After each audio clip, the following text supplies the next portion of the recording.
All right, thank you.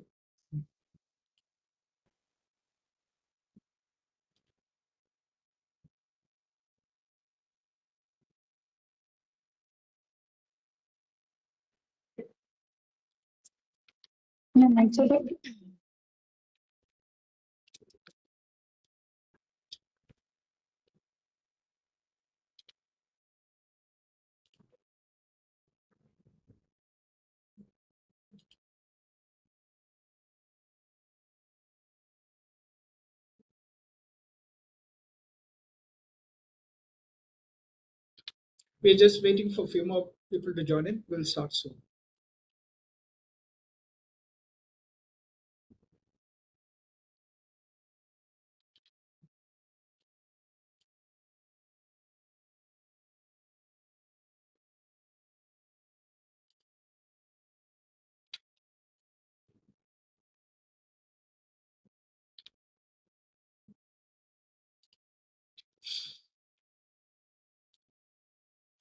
Good evening once again. Thank you all for registering and attending this one-week national level online FDP on OBE and application of generative AI in teaching and research, which is jointly organized by the Internal Quality Assurance Cell, Jagannath Barooah University, Assam, and the Internal Quality Assurance Cell and the PG Department of Computer Applications, Marian College, Kuttikkanam Autonomous, in association with IPSR Solutions Limited. We would like to welcome Professor Jyoti Prasad Saikia, Honourable Vice Chancellor, Jagannath Barooah University, Assam, Dr. Utpal Jyoti Mahanta, Registrar, Jagannath Barooah University, Assam, Reverend Father Boby Alex Mannamplackal, Manager, Marian College, Kuttikkanam Autonomous, Dr. Ajman George, Principal, Marian College, Kuttikkanam Autonomous, Dr. Surajit Sharma, Dean Academic Affairs, Jagannath Barooah University, Assam, Dr. Kalyan Das, Director, IQC, Jagannath Barooah University, Assam, Dr. Joby Syriac, IQAC Coordinator, Marian College, Kuttikkanam Autonomous, Dr. Mendus Jacob, MD and CEO, IPSR Solutions Limited, Professor and Director, MCA, Marian College, Kuttikkanam Autonomous, Dr. Suresh Nambudiri, Director of IPSR Solutions Limited and SPR Technologies, Pune, Dr. Sunil Job, KA, Associate Professor and Director, Educational Research and Development, Marian College, Kuttikkanam Autonomous, Chief of Academics Solutions, IPSR, Dr. Thomas Verghese, Chair, Finance Program, J.R. Shaw School of Business, Northern Alberta Institute of Technology, Canada, Dr. Kamal Shah, Principal, St. John College of Engineering and Management, SJCEM, Palghar, Maharashtra. And we would like to also welcome all the FDP resource persons, managers, directors, principals, vice principals, representatives from management, HODs, IQC coordinators, and all faculty members. Now, about this FTP, this is a one-week FTP program with live sessions, the timing being from 7 p.m. to 9 p.m. on all the days. We expect you to be present on all the days. The fee for LMS access and processing of certificate is ₹500, which you can pay on to the following account details I've already shared in the chat. Okay, I will put that again in the chat once more for those who missed it.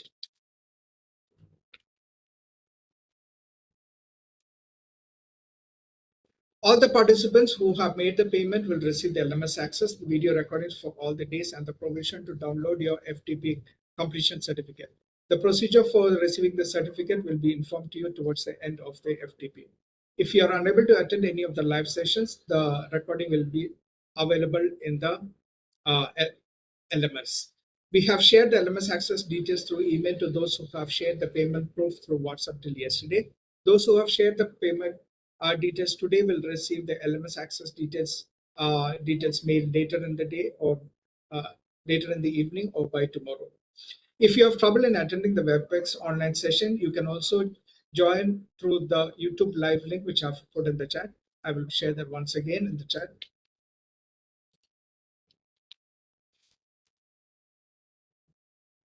My name is Jacob George. I'm working as Global Relations Manager with IPSR Solutions Limited, and I will be the event moderator. Now, coming on to the introductions about Jagannath Barooah University, Assam. Jagannath Barooah University, JBU, formerly Jagannath Barooah College, is a state university in Assam Located in Jorhat, a culturally and historically significant city in the Brahmaputra Valley, the institution traces its origin back to 1930, playing a key role in the development of modern education in the region. With over 95 years of legacy, JB has evolved into a center of academic excellence, contributing to nation building by promoting quality education, global competencies, and innovative teaching practices. The institution has been NAC accredited with A grade, granted autonomous status by UGC 2016 to 2017, and recognized with Star College status by the Department of Biotechnology, Government of India. Now coming on to the Marian College Kuttikkanam Autonomous. Marian College Kuttikkanam Autonomous, nestled in the serene high ranges of Idiki, Kerala, stands out as a forward-looking institution committed to academic excellence and transformative education.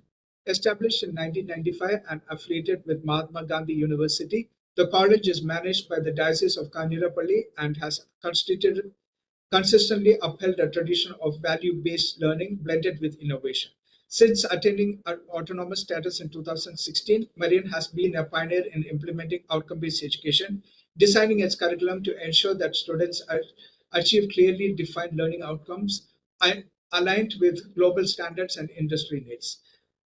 This learner-centric approach, combined with strong industry partnership, experimental learning, and research-driven pedagogy, empowers students with both competence and character. Accredited with the highest A++ grade by NAC, the institution continues to shape future-ready graduates while remaining rooted in social responsibility and ethical values. Now coming on to IPSR Solutions Limited. IPSR is a public limited IT company led by academicians and technology experts, specializing in innovative AI platforms and smart technologies and technology solutions. With 26 years of experience, IPSR partnered with 500 plus uh, 500 plus higher education institutions, including major government universities and autonomous colleges. Its academic solutions and mentoring services support institutions in achieving excellence and accreditation readiness through quality strategies for accreditation and rankings, effective OBE implementation and accurate attainment and analytics, AI-assisted OB alignment examination management systems, AI and critical thinking-based research enablement, academic collaborations, value-added courses and internships, custom accreditation-friendly websites and web applications. Now, before we move on to the sessions, could you all please turn on your videos for a few seconds so that we could take some screenshot for our documentation purpose?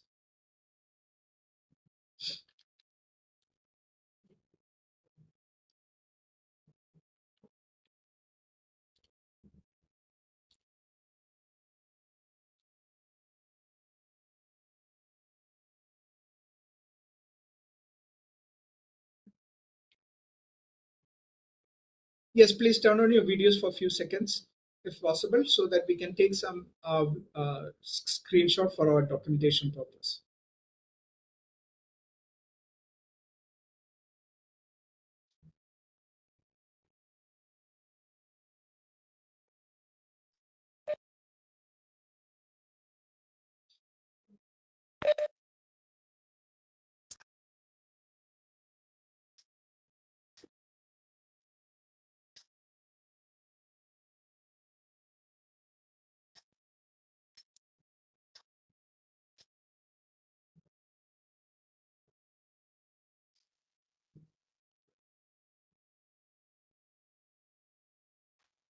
Can I proceed, sir?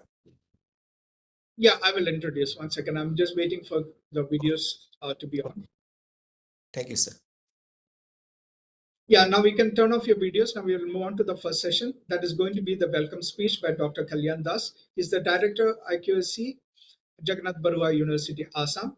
Dr. Kalyan Das is an Associate Professor of Botany at Jagannath Barooah University, Assam, and serves as the Director of IQSC. He also holds key leadership roles as Secretary of the Teachers Unit and President of the Institutional Innovation Council. With over 5 textbooks and numerous research publications to his credit. He is recognized for his contribution to scientific research, academic leadership, and institutional development. Over to you, sir. Thank you, sir. Am I audible, sir? Yeah, you are. Please proceed. Oh, thank you. Respected Chief Guest, Professor Jyoti Prasad Saikia, sir, Honourable Vice Chancellor of Jagannath Barooah University. Respected Dr. Utpal Mahanta, sir, Registrar, Jagannath Barooah University. Respected Father Baby Alex Mannamplackal. Respected Dr. Mendus Jacob, Professor and Director, Marian College, Kuttikkanam Autonomousand, and Managing Director of and CEO of IPSR Solution Limited. Respected Dr. Boby, Coordinator IQAC of Marian College, Kuttikkanam Autonomousand.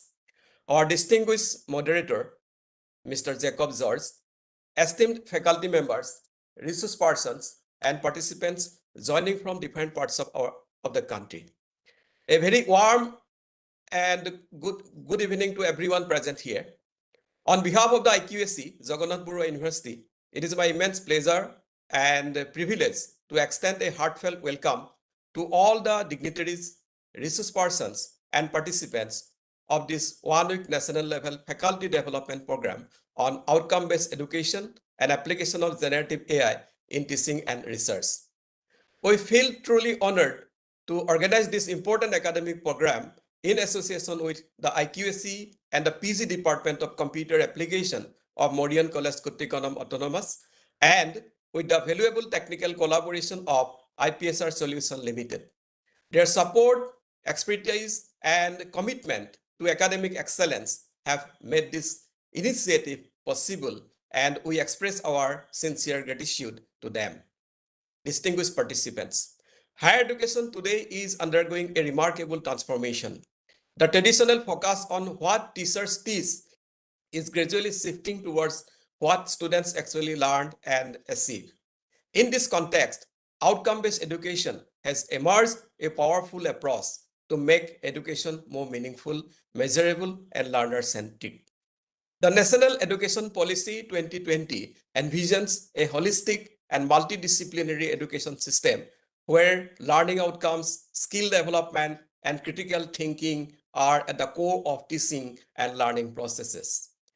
To implement this vision effectively, universities and institutions across the country must adopt OBE frameworks, again aligning cross outcomes, and program-specific outcomes with a broader goals of higher education. A key intellectual foundation of outcome-based education is Bloom's taxonomy, which categorizes learning into different cognitive levels, such as remembering, understanding, applying, analyzing, evaluating, and creating.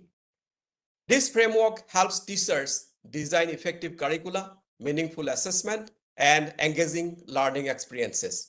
When properly implemented, it ensures that students do not merely memorize information, but develop analytical ability, creativity, innovation, and problem-solving skills, which are essential in today's knowledge-driven society. Equally significant today is the rapid advancement of artificial intelligence, particularly generative AI technologies. Tools based on AI are transforming the way we teach, learn, conduct research, analyze data, and communicate knowledge.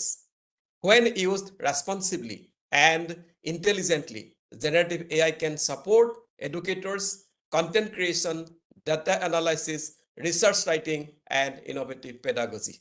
Therefore, the integration of OBE and generative AI represents a powerful combination for the future of higher education. Let me allow to briefly mention a few words about our Jagannath Barooah University, the host of this program. Jagannath Barooah University, located in the historic city of Jorhat, carries forward a rich legacy of academic excellence that traces its roots back to the renowned Jagannath Barooah College, one of the oldest and most prestigious institutions of higher learning in Assam. The university has been continuously striving to promote quality education, innovative research, and academic leadership. Our institution strongly believes that quality in higher education is not a destination, but a continuous journey. Through the initiative of the IQAC, we aim to strengthen academic practices, improve teaching learning process, culture, and create opportunities for professional development among faculty members. This national level faculty development program is one such initiative to bring together academicians, researchers, and educators from across the country to exchange ideas, learn new pedagogical approaches, and enhance their academic capabilities. We are particularly grateful to Marian College Kuttikkanam Autonomousand for their enthusiastic collaboration and academic partnership. Marian College is widely known for its innovative academic practices, quality initiatives, and commitment to excellence in higher education. Similarly, we sincerely acknowledge the valuable support of IPSR Solutions Limited, whose expertise in technology, AI applications, and digital learning ecosystems add a significant practical dimension to this FDP. Esteemed participants, over the next 7 days, this FDP will offer insightful sessions on learning domains, outcome mapping, curriculum design, assessment strategies, and the application of generative AI in teaching and research. I am confident that the deliberations and interactions during this program will inspire new ideas and empower educators to adopt innovative and outcome-driven teaching practices. Before I conclude, I once again extend my warmest welcome and sincere thanks to our Honourable Vice Chancellor, Sir, for his visionary leadership and constant encouragement. The respected Registrar, Sir, for his administrative guidance and support. The leadership of Marian College for their valuable collaboration. The team of IPSR Solutions Limited for their technical partnership. All resource persons and participants who have joined this program with great enthusiasm. Your presence truly enriches this academic gathering. I hope that this one-week journey of learning, collaboration, and innovation will be highly fruitful for all of us. Thank you all once again for joining us. I wish the program grand success and meaningful deliberation in the days ahead. Thank you. Thank you, sir. Thank you, Dr. Kalyan Das, for the welcome speech. Now we will move on to the inaugural address that is going to be delivered by Professor Jyoti Prasad Saikia. She is the Honourable Vice Chancellor of Jagannath Barooah University, Assam.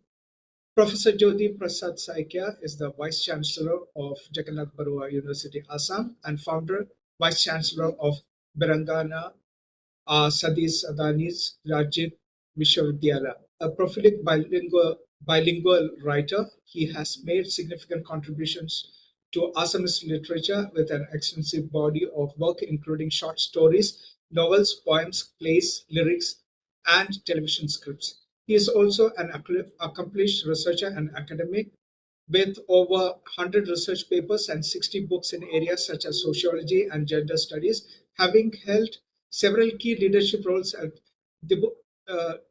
Dibrugarh University.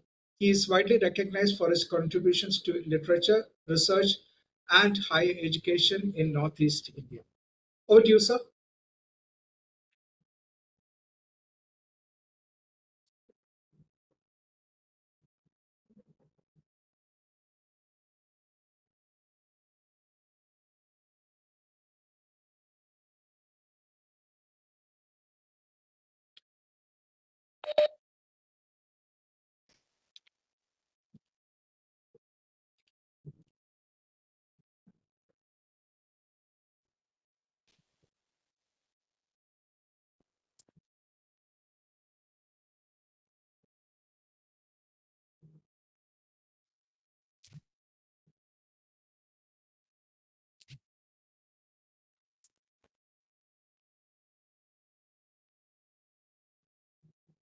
Sir, Yeah. Yes. this is certainly facing certain difficulties. Can we proceed with next agenda? All After right. that, Okay. Fine. Not an issue. So when he joins in, then we can give his inaugural address. Okay. So we will move on to the presidential address that is going to be delivered by Dr. Utpal Joshi Mahanta. He is the Registrar, Jagannath Barooah University, Assam. Dr. Utpal Joshi Mahanta is the Registrar of Jagannath Barooah University, Assam, and it's first to hold the position since August 2025. Previously, he served as principal of Jagannath Barooah College, Autonomous, and an associate professor of physics at Sibsagar College. He is recognized for his academic leadership and contribution to institutional development in higher education. Over to you, sir.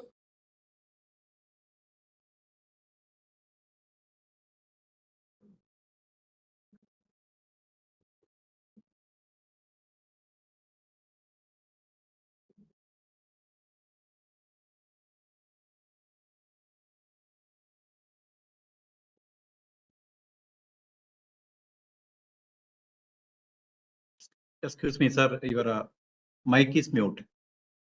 Sir, can you just unmute your mic?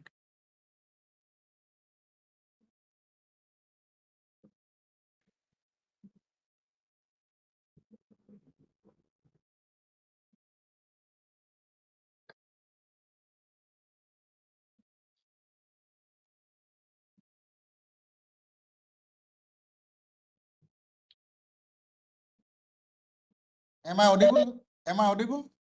Yeah, now you're audible, sir. Yes, proceed. Yeah, thank you very much. Yeah. Honourable Vice Chancellor, Professor Jyoti Prasad Saikia of Jagannath Barooah University, respected dignitaries, esteemed resource person, distinguished faculty members, participants from across the country, and my dear colleagues, and our IQC coordinator, Dr. Das. Good evening to all of you. It is indeed a matter of great pride and privilege for me as the Registrar of Jagannath Barooah University to speak few words over this 1 week national level faculty development program on outcome-based education and the application of generative AI in teaching and research. At the outset, I would like to express my sincere appreciation to the Internal Quality Assurance Cell of Jagannath Barooah University for taking this commendable initiative. I also extend a warm acknowledgement to our valued collaboration, the Internal Quality Assurance Cell and the PG Department of Computer Application of Marian College, Kuttikkanam Autonomousand, and IPSR Solutions Limited for their meaningful partnership in organizing this timely and significant program. We are living in an era of rapid transformation in higher education. The shift towards outcome-based education represents a fundamental evolution in our academic philosophy. It emphasizes clarity in learning objectives, accountability in teaching practices, and measurable attainment of students' competencies. Such an approach not only strengthens the academic standards, but also aligns education more closely with dynamic needs of society and industry. Simultaneously, the engagement of generative artificial intelligence has unlocked unprecedented possibilities in teaching and research, from content creation and personalized learning experiences to advanced data analysis and research. Artificial intelligence driven tools are reshaping the way we engage with knowledge. However, as we embrace these innovations, it is equally important to remain mindful of ethical considerations, uphold academic integrity, and ensure the responsible use of such technologies. This faculty development program is therefore both relevant and essential. It offers a valuable platform for educators to deepen their understanding, exchange ideas, and explore innovative practices that can significantly enrich the teaching learning process. Our distinguished resource person will provide practical insights along with forward-looking perspectives. I encourage all participants to engage in these sessions actively, contribute to discussions, share experiences, and make the most of this opportunity.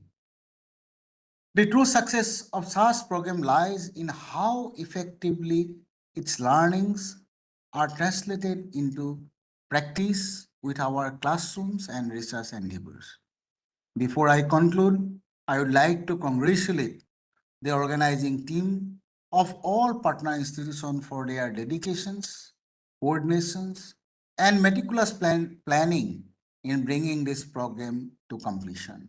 With these words, I wish all participants a highly productive, insightful, and enriching experience. Thank you once again. Thank you all. Thank you, Dr. Utpal Jyoti Mahanta, for the presidential address.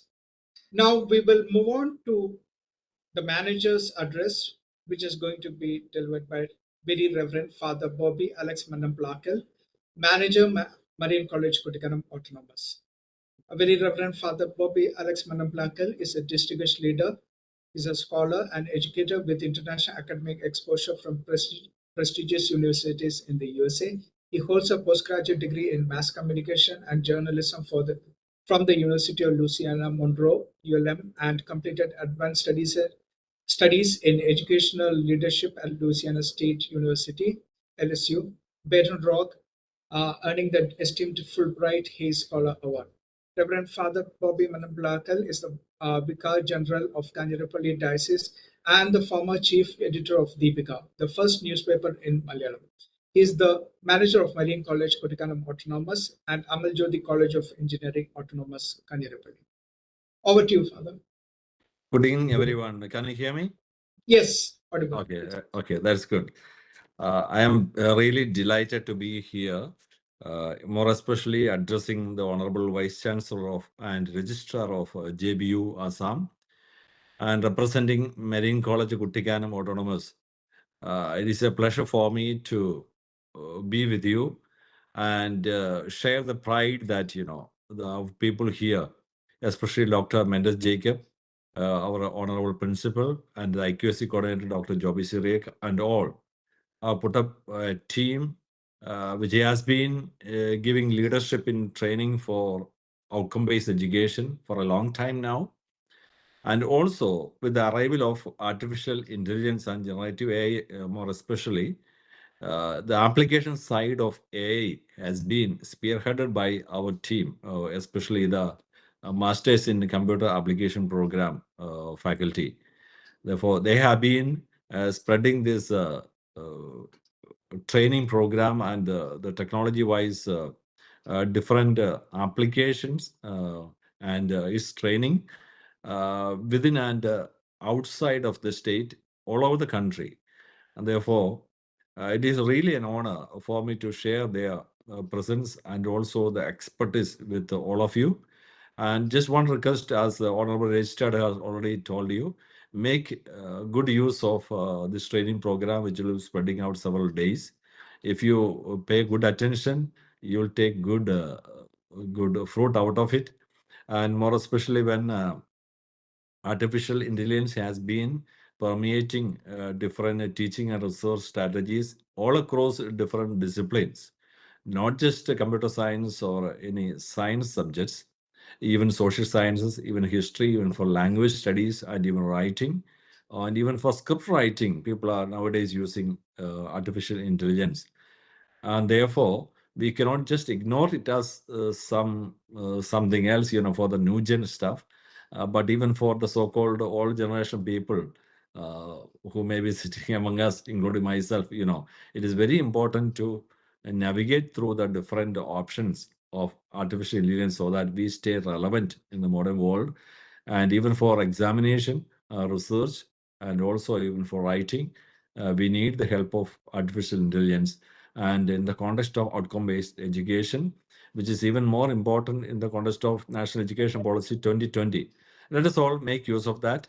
And all of you are welcome to come and visit our campus also. It's a beautiful hill station campus at Marian College Kuttikkanam. Whenever you get a chance, come for some relaxation, come for some intellectual brainstorming, whatever it may be. You are all welcome to be here at the Western Ghats of Kuttikkanam in Kerala.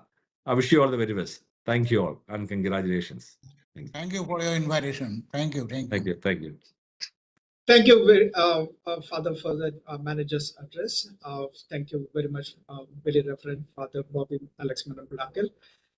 Now we will move on to the inaugural address by the Honourable Vice Chancellor, Professor Jyoti Prasad Saikia. Professor Jyoti Prasad Saikia is the Vice Chancellor of Jagannath Barooah University, Assam, and founder, Vice Chancellor of Birangana Sadi Sadanis Rajat Vishwavidyalaya. A prolific bilingual writer, he has made significant contributions to Assamese literature with an extensive body of work, including short stories, novels, poems, plays, lyrics, and television scripts. He is also an accomplished researcher and academic with over 100 research papers and 60 books in areas such as sociology and gender studies. Having held several key leadership roles at Dibrugarh University, he is widely recognized for his contributions to literature, research, and higher education in Northeast India. Over to you, sir.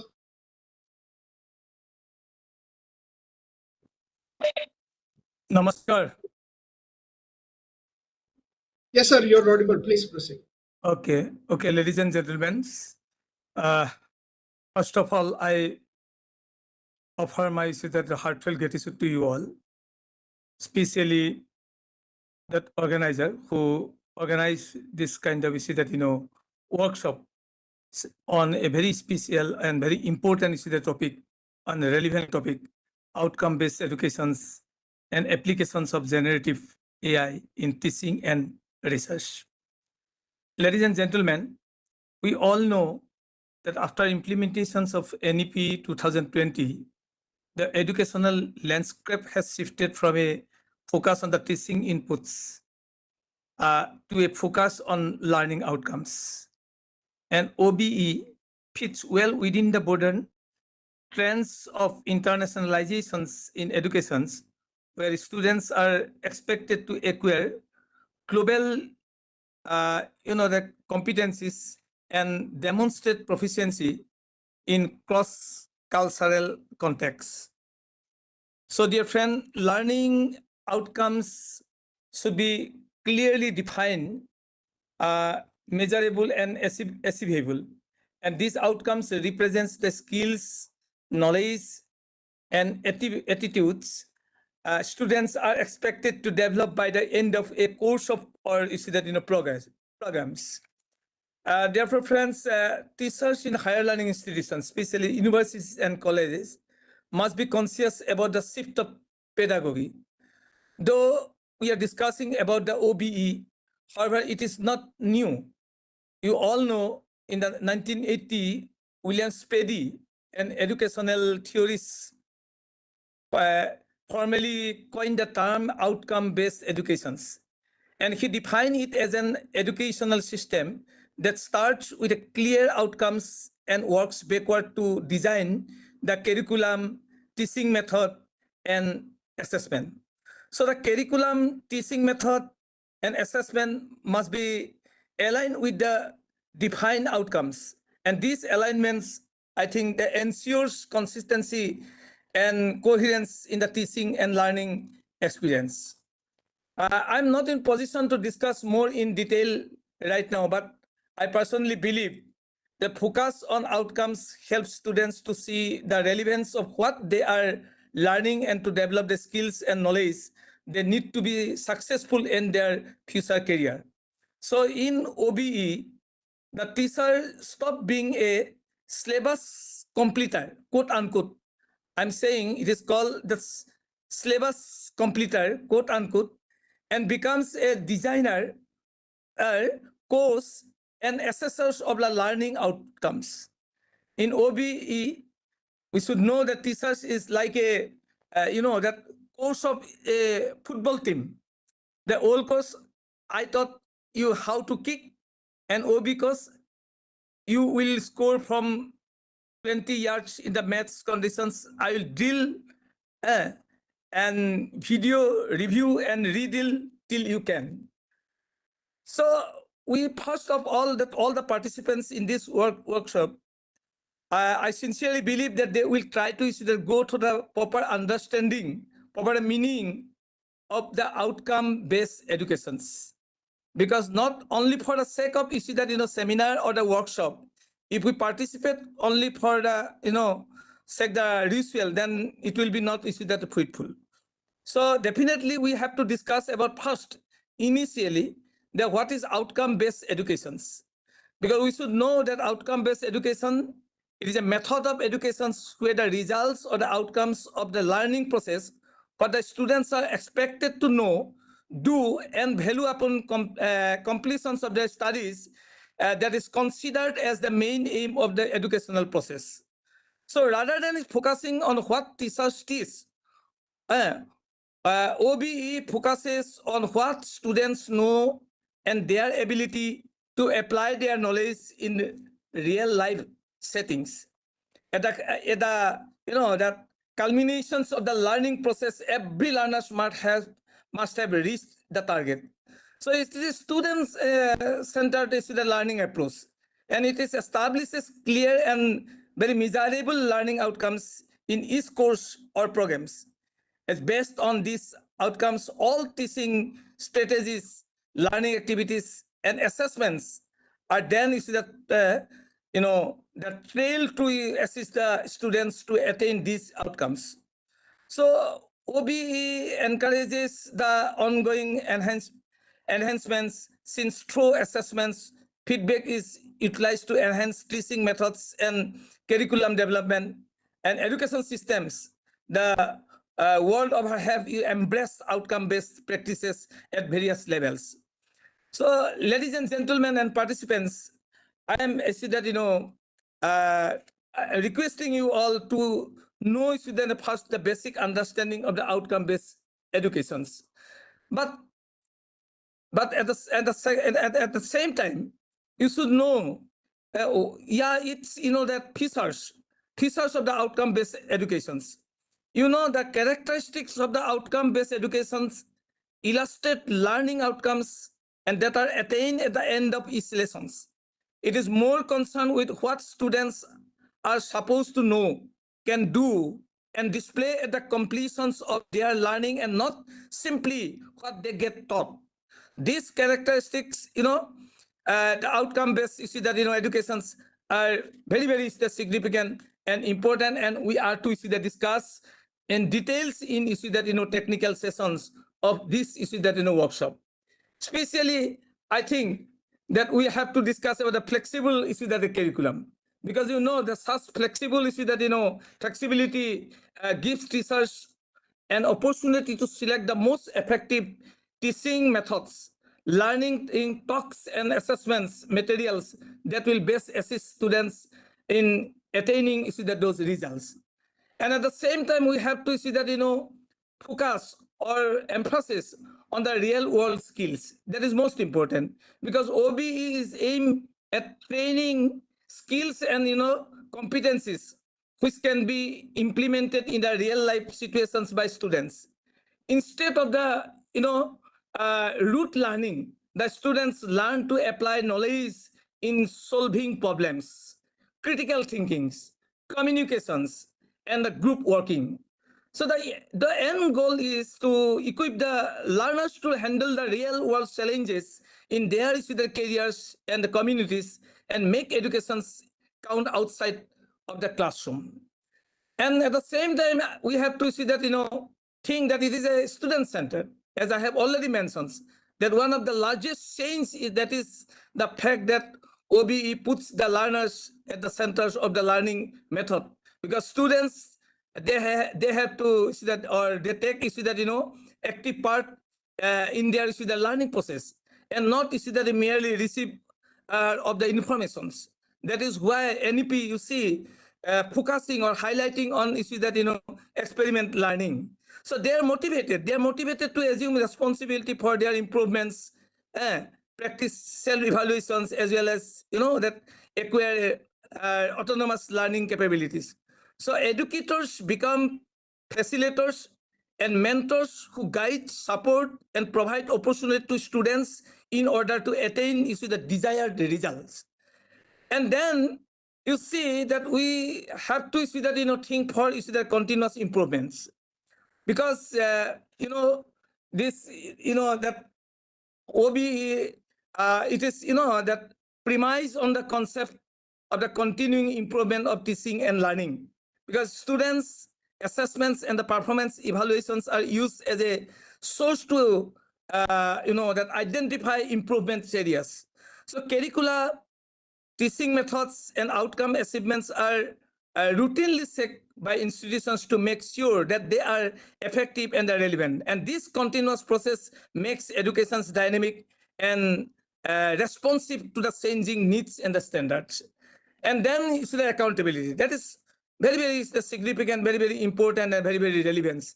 Because in contemporary world, to make students the global issue that, you know, the citizens, we have to see that to take some of the accountability.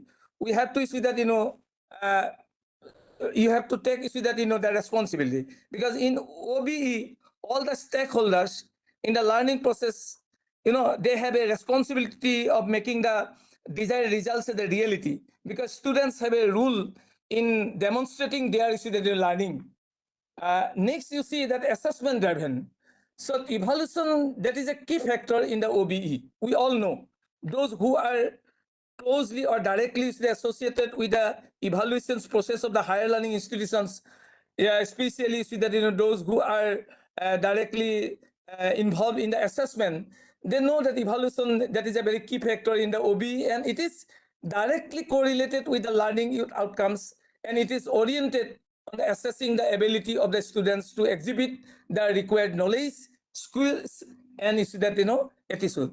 So instead of, you know, conventional exams, instead of the conventional exams, OBE incorporates multiple forms of assessments, projects, that's you know, the portfolio, so real life talks and presentations, measures actual knowledge and the skills of the learning implementations.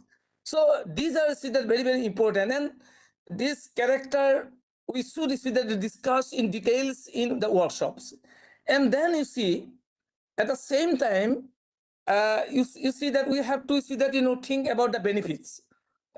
No doubt at all, you see that the NEP is talking about, you see that the outcome-based educations. We are also discussing about the outcome-based educations within the limitations, limited or the infrastructure, how we have to see that, you know, highlight or the focus on the outcome-based education. That is also hard issue that, you know, the questions for us, but we must see that, you know the benefits of outcome-based education, because benefits of the outcome-based educations are numerous, especially to the students, and they enable them to develop their critical thinking and problem-solving skills and personalized learning, because OBE makes educations more relevant as it considers real-world, you know, the skills, outcome-based education, and has, that is why you see that, you know, some of you see that, you know, very important, you see that, you know, or very relevant is the benefit. You see that outcome-based educations will be, that is a student-centered, as I have already said, it is a student-centered models of the learning based on premise that is students, that is center of the whole learning process. It does not focus on what teachers tell, but on what students learn and demonstrate, as I have already mentioned.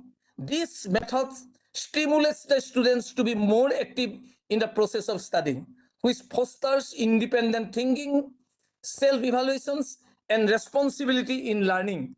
You see, one is thinking, that is a cognitions, thought process. We have to see that, you know, think for the development of the thinking process of our students. And the self-evaluation, that is also important, because it is based on, you see that, you know, another skill, that is a metacognitive skills and the responsibility in the learning. So it is a student-centered, you see that, you know, learning. And then another issue that the benefit, it improves the accountability. You see that outcome-based education sets clear expectations to both learners and the teachers, because it provides quantifiable learning outcomes. you know, the teachers or the faculty members, they have the responsibility of ensuring that the lessons, activities, and evaluations they create are effective in assisting students to attain those results. So students, on the other hand, they are expected to show mastery of the required skills and the knowledge. And these accountability systems fosters an organizational culture that is result-oriented, in which all people collaborate to deliver clear, meaningful, objectives. And then you see that, problem-solving skills. You see, that is the most important. And NEP also, you see, that highlight and focus on, you see, that, problem-solving skills. How the students will, you see, that, be competent to develop the problem-solving skills. That is important. So OB will also assist the students to use their knowledge and skills in actual life scenarios, so that they can develop the practical skills of solving problem, and this learning experience build them up to approach the actual real life situation with confidence and competence. So problem solving strategies enable the learners to examine complex issues and find innovative solutions to the same. So this leads to the the graduates being more competent, versatile, and employable, and with good analytical and decision-making skill that are useful in any issue that given career. And then you see that it also promotes the personalized learning. Personalized learning is one of the biggest advantages of the outcome-based education, which offers students to study according to their own needs and interests. And this individual's learning model assists in accommodating different learning styles, capabilities, and breakdowns, so that all students can even have an equal chance to issue that achieve. And this will enable the learners to move at own speed and employ various methods to achieve the same things. It motivates the self-directed learning and build confidence and motivation in the students. And most important, it develops the critical thinking skills. You see that OB goes beyond memorizations and promotes the high order thinking among the students. It is concerned with building skills in terms of analysis, evaluations, reasoning, and creativity. So definitely you see that, OB, that this, the OBE benefits, you see that, very, very significant for, you see that, our students. But at the same time, one of the speakers already said that, you see, though it is important, the relevance, and we are discussing it's, the positive, you see that, aspects, but at the same time, we have to find out explore some of the demerits also, disadvantage also. So at the same time, in this workshop, I think that our participants should discuss about the disadvantage of the outcome-based education. Undoubtedly, we have already said that outcome-based education is very helpful to the students or the learners, as they can study without any obstacle or any contrivance. But nevertheless, you see, OBE, it is very hard to implement for a great number of the students or the learner, even the teachers also faculties also. This is primarily due to the fact that it is long. Some of them are accustomed to the old fashion approach, unequal results, and so forth. So I'm not to discuss more about this disadvantage, because we should be very positive. Definitely we'll explore that the positivity within that the problems. So outcome-based education, it is a very drastic change of the conventional educations, because of the emphasis on what students can and not what is taught by teachers.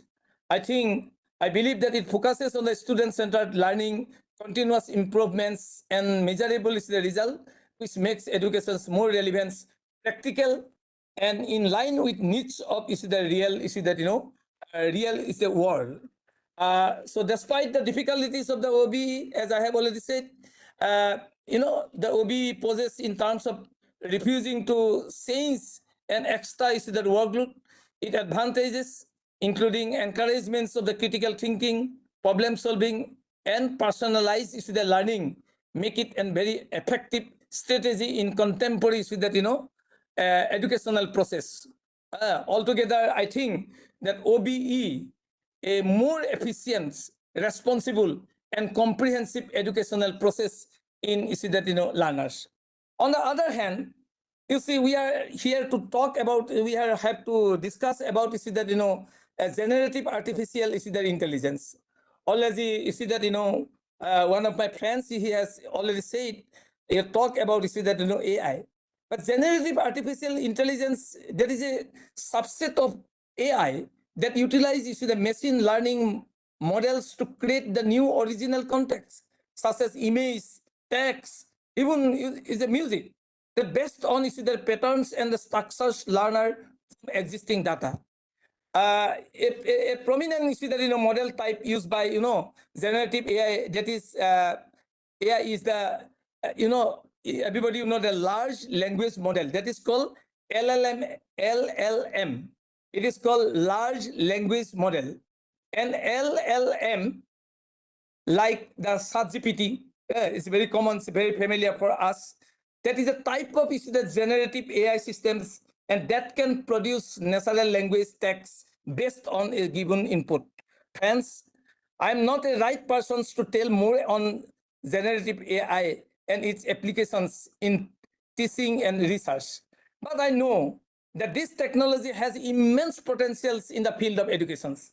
It can create personalized learning materials, generate simulated environments for immersive learning experience, and develop interactive educational context.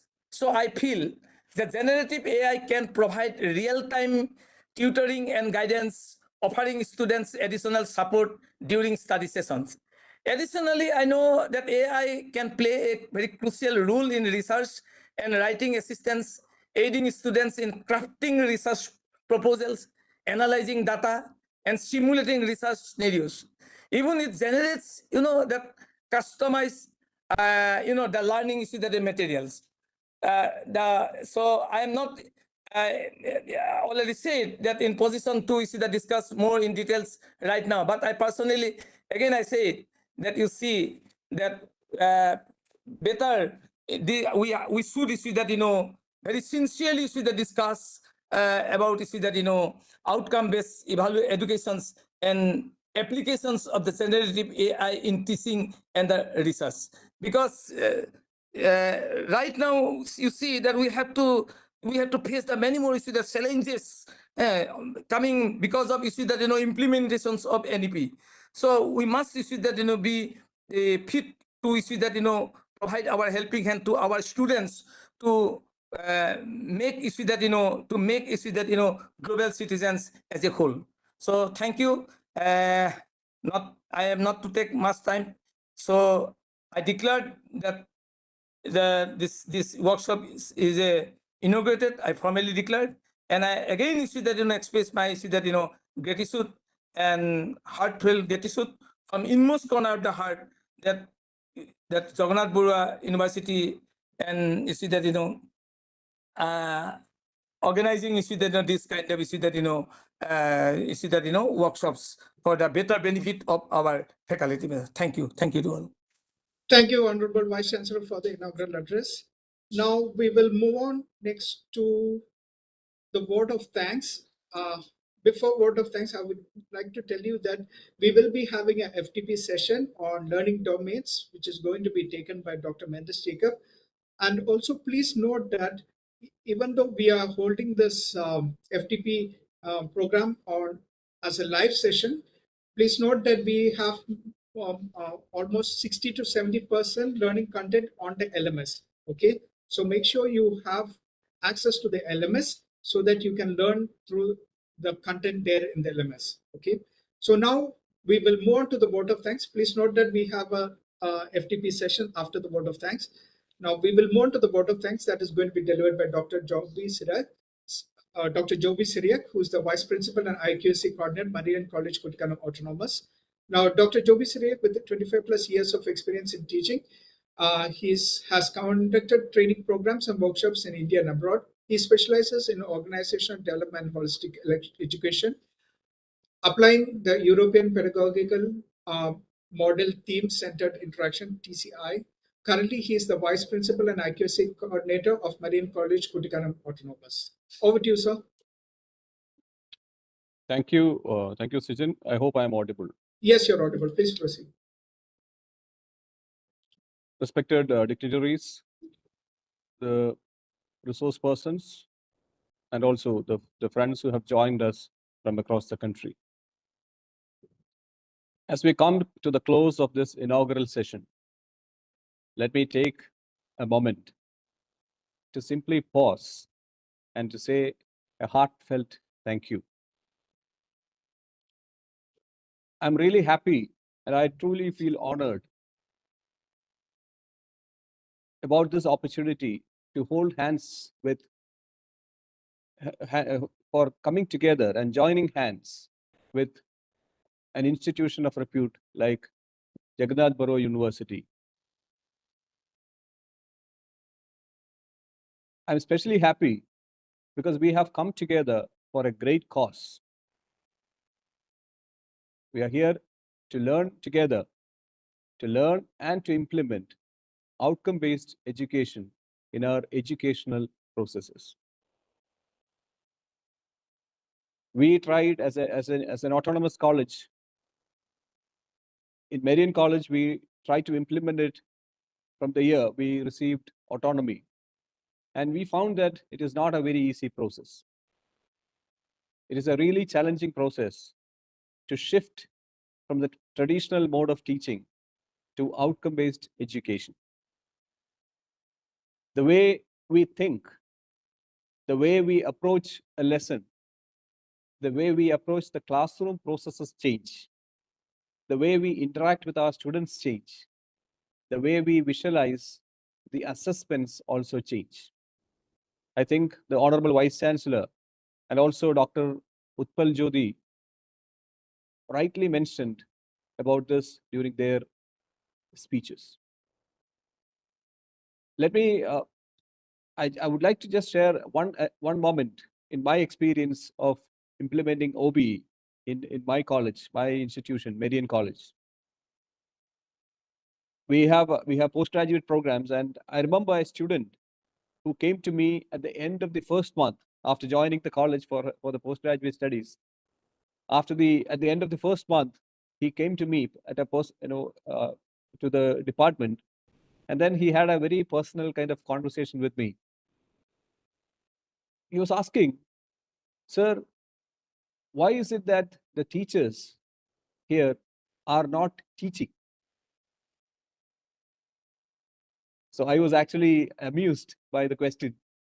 So, and then I asked him to sit down, and then I asked him, well, what exactly do you mean by teaching? And then he said, "Sir, I studied in a particular college." He gave the name of a college of another institution. He said, "And in my school, my schooling was here, and this is the school. The name of the school also he gave." And then he said, "But then when I came here, I find that the whole system is different. I'm not getting any notes. So teaching means teachers should be giving us notes, and then teachers should be lecturing and also giving explanation to everything. And if required, he should be shifting to whatever language is required to explain it. And there should be a lot of presentations by the teachers. That is what I understand by teaching." But then I had to tell him, I had to convince him, saying that now we are experimenting on Marian College. We are experimenting on. We are trying to apply something called outcome-based education, and when we try to do that, the role of the teacher has changed. The teacher is no more a lecturer, or the teacher is no more somebody who reads out notes for you to take down. He is not somebody who goes on explaining things for you, but instead he has become a designer of learning experience. So his role in the classroom is not to come and make a presentation or go on explaining. Instead, it is his role is to engineer the learning experiences, to create a situation where you can learn, to design learning experiences and learning opportunities.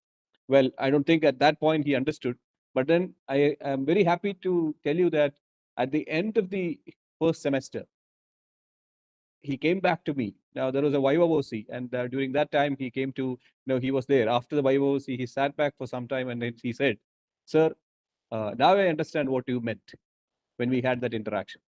Now, right now, I am in charge of my learning. I'm in charge of my learning. I have become, and in an autonomous college, I have become more or less of a kind of autonomous learner. Now I know how to learn.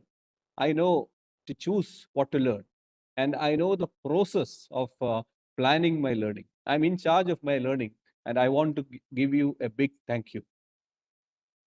I think that was actually a testament of our experience, our experiments in trying to implement outcome-based education in our college. And of course, that was not an easy way. The path was ridden with a lot of challenges. We had a lot of questions. For ourselves, we had to question our own concepts of teaching, concepts of learning, and the processes we had to change. So there were a lot of things to learn, unlearn, and also relearn. So that was the experience which we had. And even now, I would say, to be very, very open and honest with you, even now we are continuing to learn. And the spirit of continuous learning is another challenge, or another, I would call it another opportunity, which outcome-based education, the system of outcome-based education opens before us. And it is to this that we are opening up in this faculty development program, this 1-week national level FDP on OBE. And as the Honourable Vice Chancellor,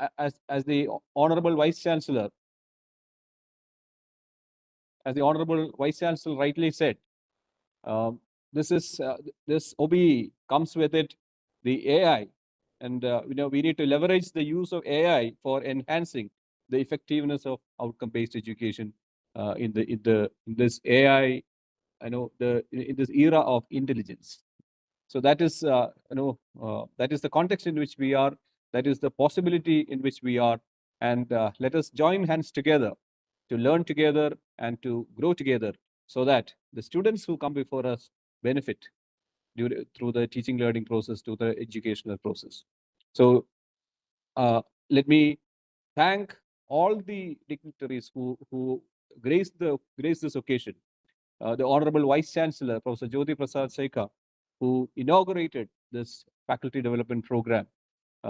He mentioned that we should not be attending this for the sake of it. Instead, we should make sure that the result of this is that we make our students capable of demonstrating what they have learned. I thank Professor Jyoti Prasad Saikia with a heart full of gratitude. And I thank Dr. Utpal Jyoti Mahanta, the Registrar of the college, who said, who is very convinced that OBE can significantly enhance the learning process. And sir, I would like to underline what you said. And we definitely can significantly enhance the learning process. And let us do that. And thank you for your presence, and also for the good words which you have shared. And I would like to very specially thank Very Reverend Father Boby Alex Mannamplackal, the manager of Marian College, Kuttikkanam, who is leading us and guiding us every moment as the manager of the college. And thank you, Father, for the words of blessings, and also the welcome which you have accorded to all the participants and the organizing team to Marian College, Kuttikkanam. And I would also like to join Father Manager, to welcome you to the Marian campus, at some point of time, so that we can have face-to-face interactions and learn together. And I would like to specially thank Dr. Mendus Jacob, who is the CEO of IPSR and also the director of the MCA program, who is actually the person behind the thought leader behind this program. And very especially, let me remember the IQAC teams of both the organizations, both the institutions. I represent the IQAC of Marian College, and especially thank Dr. Kalyan Das. I remember the good words which he has said during the beginning, during the initial part of this inaugural session. And dear sir, dear Dr. Kalyan, this is a wonderful moment where we have come together to learn together and grow together. And to each and every participant here, let me, I would like to thank each participant for joining. And I would like you to ask this question: what is the outcome of this program? What should be the outcome of this program? And I would like to use the terms from Bloom's taxonomy, which you will definitely be learning, during this FDP. I would say that when you move into the coming days, I would like to invite you not just to listen, but to try to question, to apply. Let your learning move from listening and understanding to applying. And from there, I would like you to think about, analyze outcome-based education, evaluate its effectiveness, and create your own unique ways of implementing that in your classrooms. So let good things happen. And when good minds come together, miracles happen. And let that happen so that the students who come before us in the days to come, both your university and Marian College, let them benefit, and let us teachers be empowered at a different level by leveraging the use of AI, for enhancing the effectiveness of outcome-based education. Once again, thanking each and everyone who have graced this program, and wishing all the best and a wonderful learning experience to all the participants, and very especially thanking Mr. Sijan, who has hosted this program, and the IPSR team, who and also the faculty members of the the IQAC and MCA department, and also the IQAC of the university, who are working behind this program so that this turns out to be a wonderful experience, learning experience for all the participants. Thanking all of you. I remain. Thank you. Thank you, Dr. Joby Siriak, for the vote of thanks. Now we will move on to the FDP technical session. The topic, which is going to be learning domains, this is going to be delivered by Dr. Mendus Jacob. Dr. Mendus Jacob is the Professor and Director of MCA Marian College, Kuttikkanam Autonomousand, and he's the MD and CEO of IPSR Solutions Limited as well.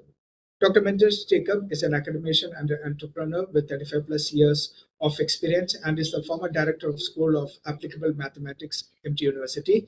He is a PhD in Operations Research and has to credit a number of national and international publications, and guided PhD students in mathematics and computer science. He is also the CEO of IPSR Solutions Limited, an IT company supporting higher education institutions in the implementation of outcome-based education and innovative teaching, learning, and assessment strategies. He is the co-author of a series of books across various disciplines on OBE, quality attainment. He is part of the team which has trained more than 50,000 faculty members pan-India. Over to you, sir.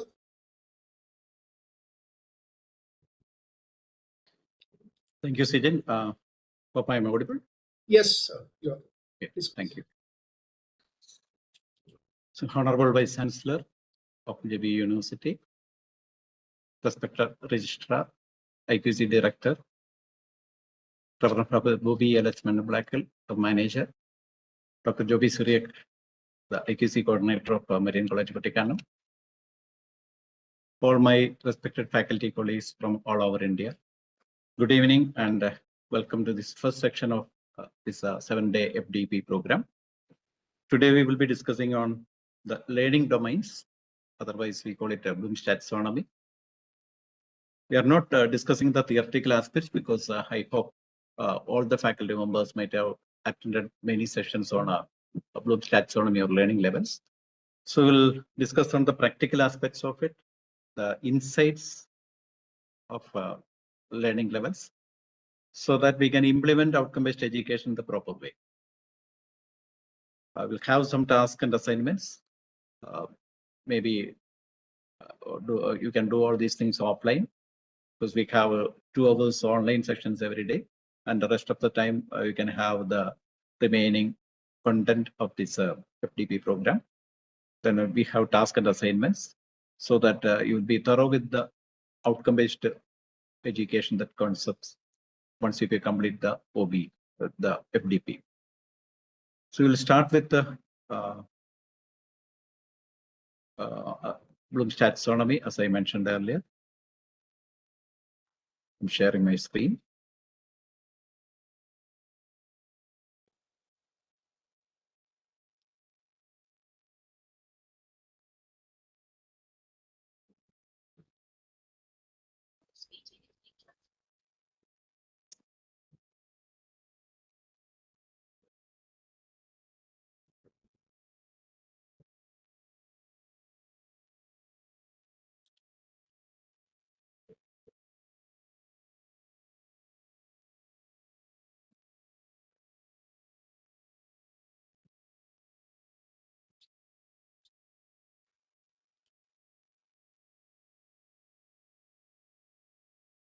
Hope my screen is also visible. Yes, sir. Yeah. It is visible. Okay, we will skip some of these slides. These are all theoretical aspects. Everybody knows learning is a process that leads to change. And we will be discussing on the outcomes. What is a learning outcome? A learning outcome means it's a observable and a measurable results. Observable plus measurable results or outcomes are actually indicators of objectives. So first of all, we will design an outcome for this small section on Bloom's taxonomy. So for every section, we can design an outcome. Even we go for a 1 hour section or a 2 hour section, whatever the session may be, the duration of the time may be, we can design an outcome for that particular section. So today I'm going to design an outcome for this section. That is, after the completion of this session on Bloom's taxonomy, every participant who are attending this session should be able to apply Bloom's taxonomy in framing, teaching, learning, assessments. So that is the outcome of this small section on Bloom's taxonomy. So I make it once more clear. The outcome is very simple. After completion of this small section on Bloom's taxonomy, all the participants attending this session should be able to apply Bloom's taxonomy in framing, teaching, learning, and assessment activities. So that will be the outcome of our session. Now, coming to the person who has designed the Bloom's taxonomy, everybody knows it is Benjamin Bloom. So Bloom's taxonomy is a set of three hierarchical models used to classify educational learning objectives into levels of complexity and specificity. So it helps in designing curriculum, selecting teaching methods, and creating appropriate exam questions. So Bloom's taxonomy is very important when we implement outcome-based education in the proper way. So for designing of the curriculum, selecting teaching methods, everywhere we use Bloom's taxonomy. This is a quote by Benjamin Bloom: "What any person in the world can learn, almost all persons can learn if provided with appropriate prior and current conditions of learning." Or in other words, we can say that every student is unique. And that is also a philosophy of outcome-based education. If you consider each student as a unique person with unique strengths, we can definitely, cater the needs of every student. So we have to plan our curriculum in such a way that every student needs should be addressed. Now, coming to the 3 domains on Bloom's taxonomy, we have the cognitive domain. Everybody has already gone through these sessions, I hope. Cognitive domain, which represents the knowledge. Affective domain, which represents attitude. Psychomotor domain, which represents skills. So if you consider attitude, skill, and knowledge, otherwise we call it ask. These are actually the 3 pillars of a professional. Attitude, skill, and knowledge. These are the 3 pillars of a professional. So Bloom's taxonomy is developed based on these 3 aspects. One is the cognitive domain, which represents knowledge. Affective domain, which represents attitude. Psychomotor domain, which represents skills. Okay. So for teachers also, for all the faculty members who are attending this session, if I ask a question like, what are the qualities of a great teacher? Definitely you can have a lot of answers. So with with lack of time, I'm not having that questions and answer session today. Anyway, a great teacher means what are the qualities? Definitely, you can connect some of the attributes with attitude, some of the attributes with skill, some of the attitudes with the knowledge. Okay. So this is the foundation of Bloom's taxonomy. Now coming to the different levels of cognitive domain, we'll be discussing the cognitive domain today, because when framing questions, framing assessments, even for curriculum design, most of the cases we use the cognitive domain. But affective domain and psychomotor domain, that should be integrated into the curriculum. So we'll be discussing more about the cognitive domain today. There are 6 levels, as everybody knows. Level 1, can the learner recall or remember the information? Just memorizing something. So if you ask questions like what is or define something, the student will memorize the things and they will write answer for that question. Okay, that is the level 1, first level. Then we have the level 2. Can the learner explain ideas or concepts? We have the different action verbs, the third column. Already these action verbs are there in the internet. Otherwise, in the LMS, the action verbs are given there. So what is level 2? So if you ask a question like explain something, explain a concept in your own words, that means the student has to understand the concept, then only he can explain it. So that is a level 2 of the learning. Then level 3, can the learner use information in a new way? That means, can the learner be able to apply a concept what we have studied in a different situation? That is application. Going above level 4, can the learner distinguish between different parts? And level 5, can the learner justify a stand or decision? And finally, we have level 6, can the learner create a new product or point of view? That is the 6th level, create. Okay. So if you give some examples, like all of us are faculty members who are doing research. I hope you are doing research, you are publishing research papers. Some of you may be doing research so that you'll be awarded a PhD degree after some time. So what we do in the research, what is the process going on in the research? First of all, we have the review of literature. Review of literature means we'll be going through some of the research papers in our topic. So with thorough understanding of the topics only, we can analyze the research papers already published in that particular domain. So that is review of literature, or we can say it is analysis. We are going to analyze the research papers already published in your paper, in your domain. Then you will be identifying a gap. The research after the review of literature, or after analyzing the various research papers or published in your domain, you will be identifying a gap. That is evaluation. And finally, you will be coming out with a new idea, maybe a new research paper you'll be going to publish, or you are coming out with a PhD thesis that is creating something new. That is the highest level. So similarly, if you can have some examples like, if the computer science faculty members are there, usually we ask questions like develop a program. Develop a program in the C language. Maybe you will be given a situation like that. So if I ask a question, now what is the level of that particular question? Can you put in the chat box? According to these 6 levels, if you ask a question like develop a program for a computer science examination, maybe a practical exam or something, whatever it is, develop a program in C language or develop a program in Python language. What is the level of that question? Yeah, some of the responses are coming. Is apply. Anybody else? Level 6. That is create level. Okay. 6th level. Okay. Apply. Apply. Okay. Okay. Now think about the process in the classroom.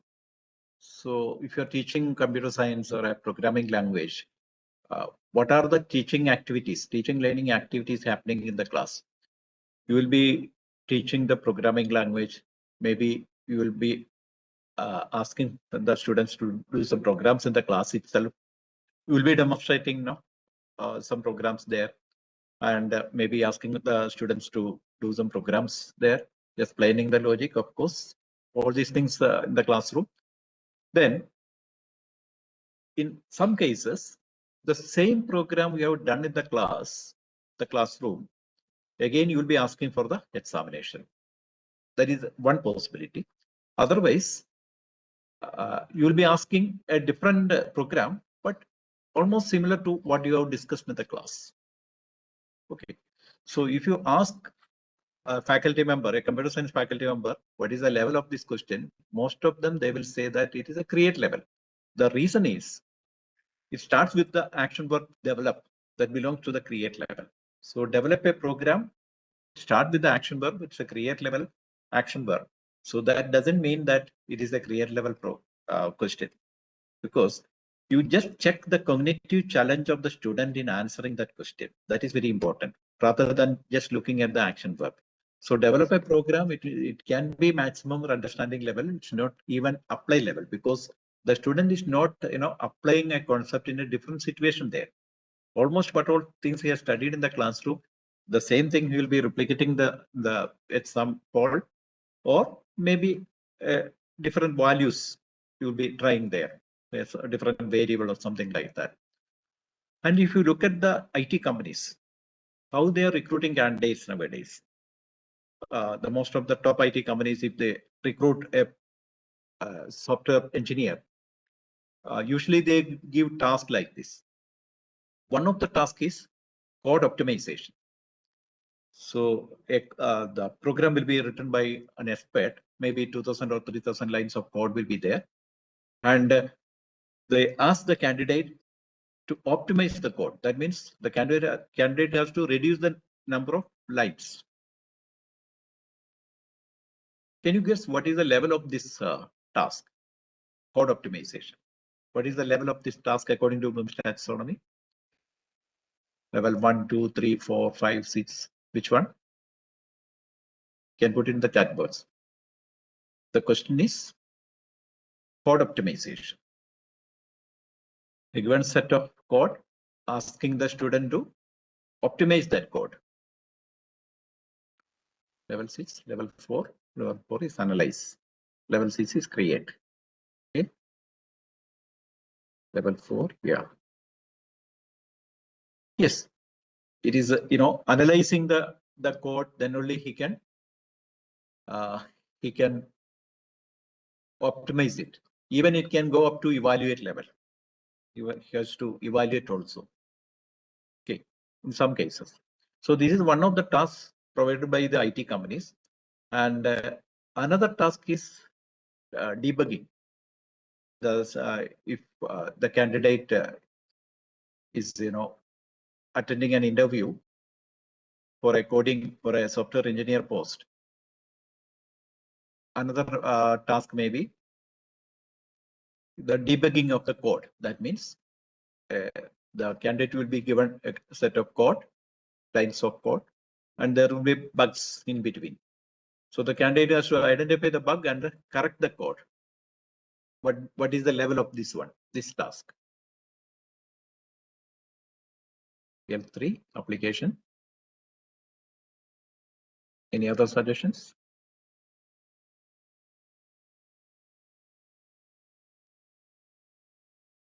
Well, yeah.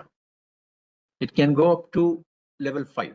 It can go up to level 5. It can be level 4 or level 5, not apply level, because the student has to analyze the code, has to evaluate it. Okay. So these are our higher order tasks given by the IT companies. But in our classrooms, we usually have the low order questions, low order task we used to give to the students.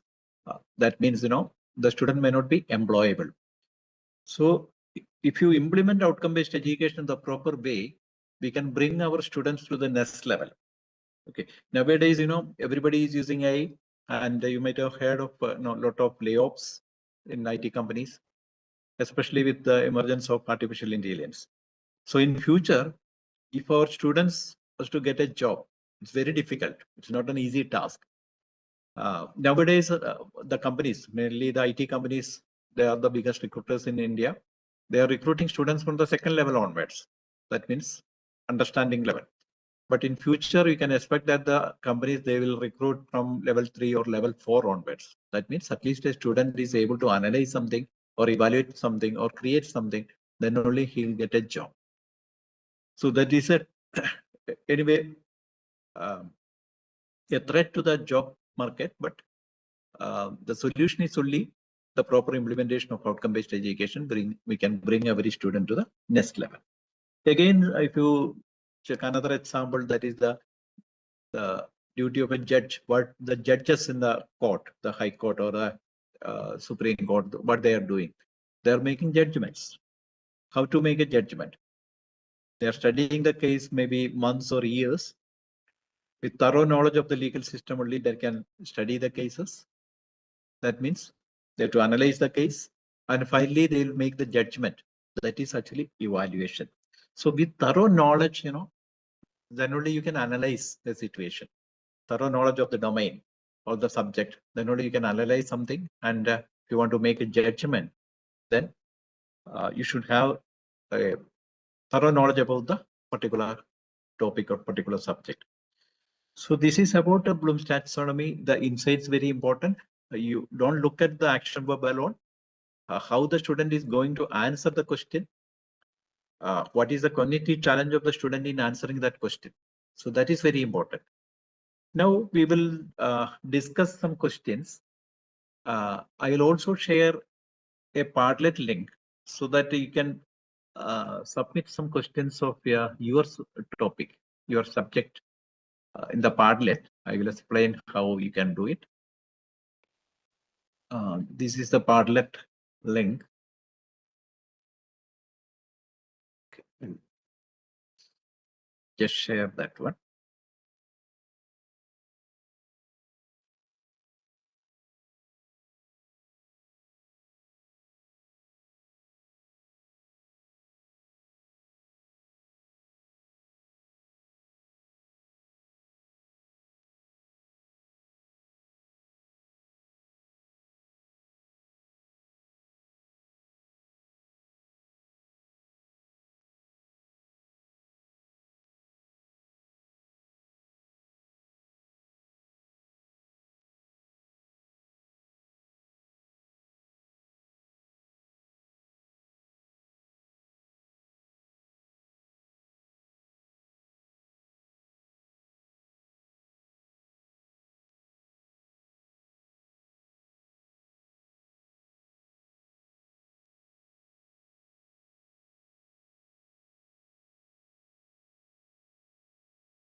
I have shared a Padlet link in the chat box. This is available in the LMS also, so that you can frame some questions, few questions on your subject. Maybe today or tomorrow also you can continue it. See, for example, I have just added a question like what is GST here in the under remembering level, because this is a question on the remembering level. Suppose if I want to add a question the understanding level, you can just click this. Just open that Padlet link. It is already there in the chat box. You can click this plus sign here below understanding level. Then you can write a question, explain GST or something like that. With an example. Then you can just click publish so that that question will be published under understanding level.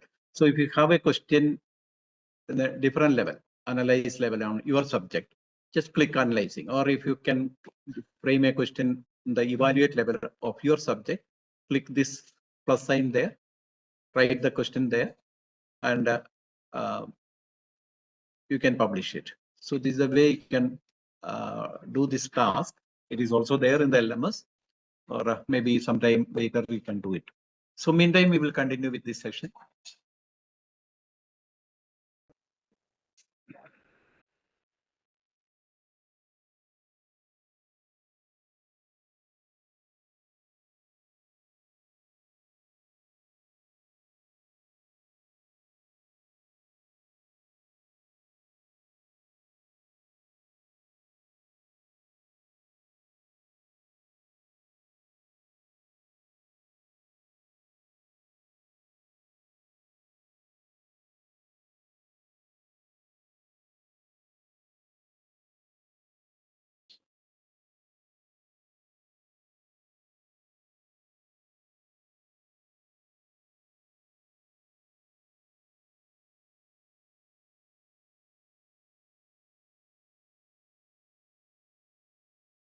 So this is where we were discussing, and I will just give you some idea about I will give you some more examples so that you will get more idea about framing questions.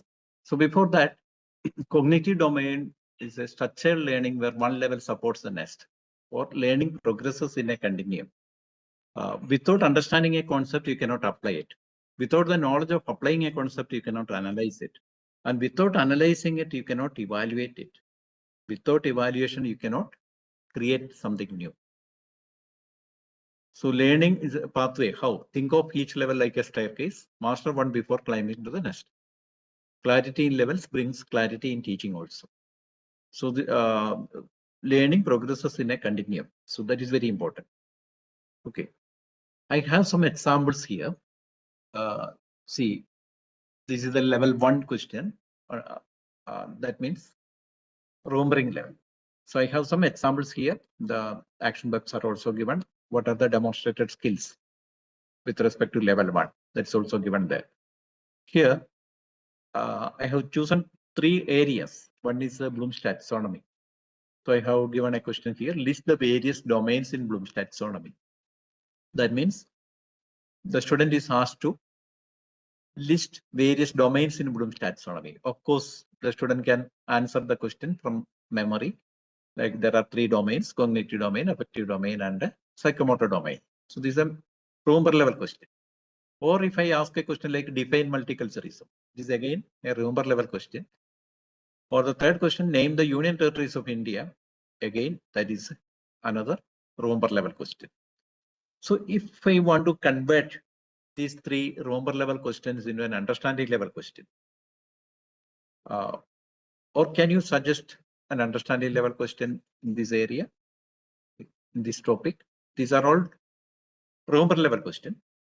Can you suggest an understanding level question? Or you can design an understanding level question in your subject also. And of course, you can put it in the Padlet already I have shared.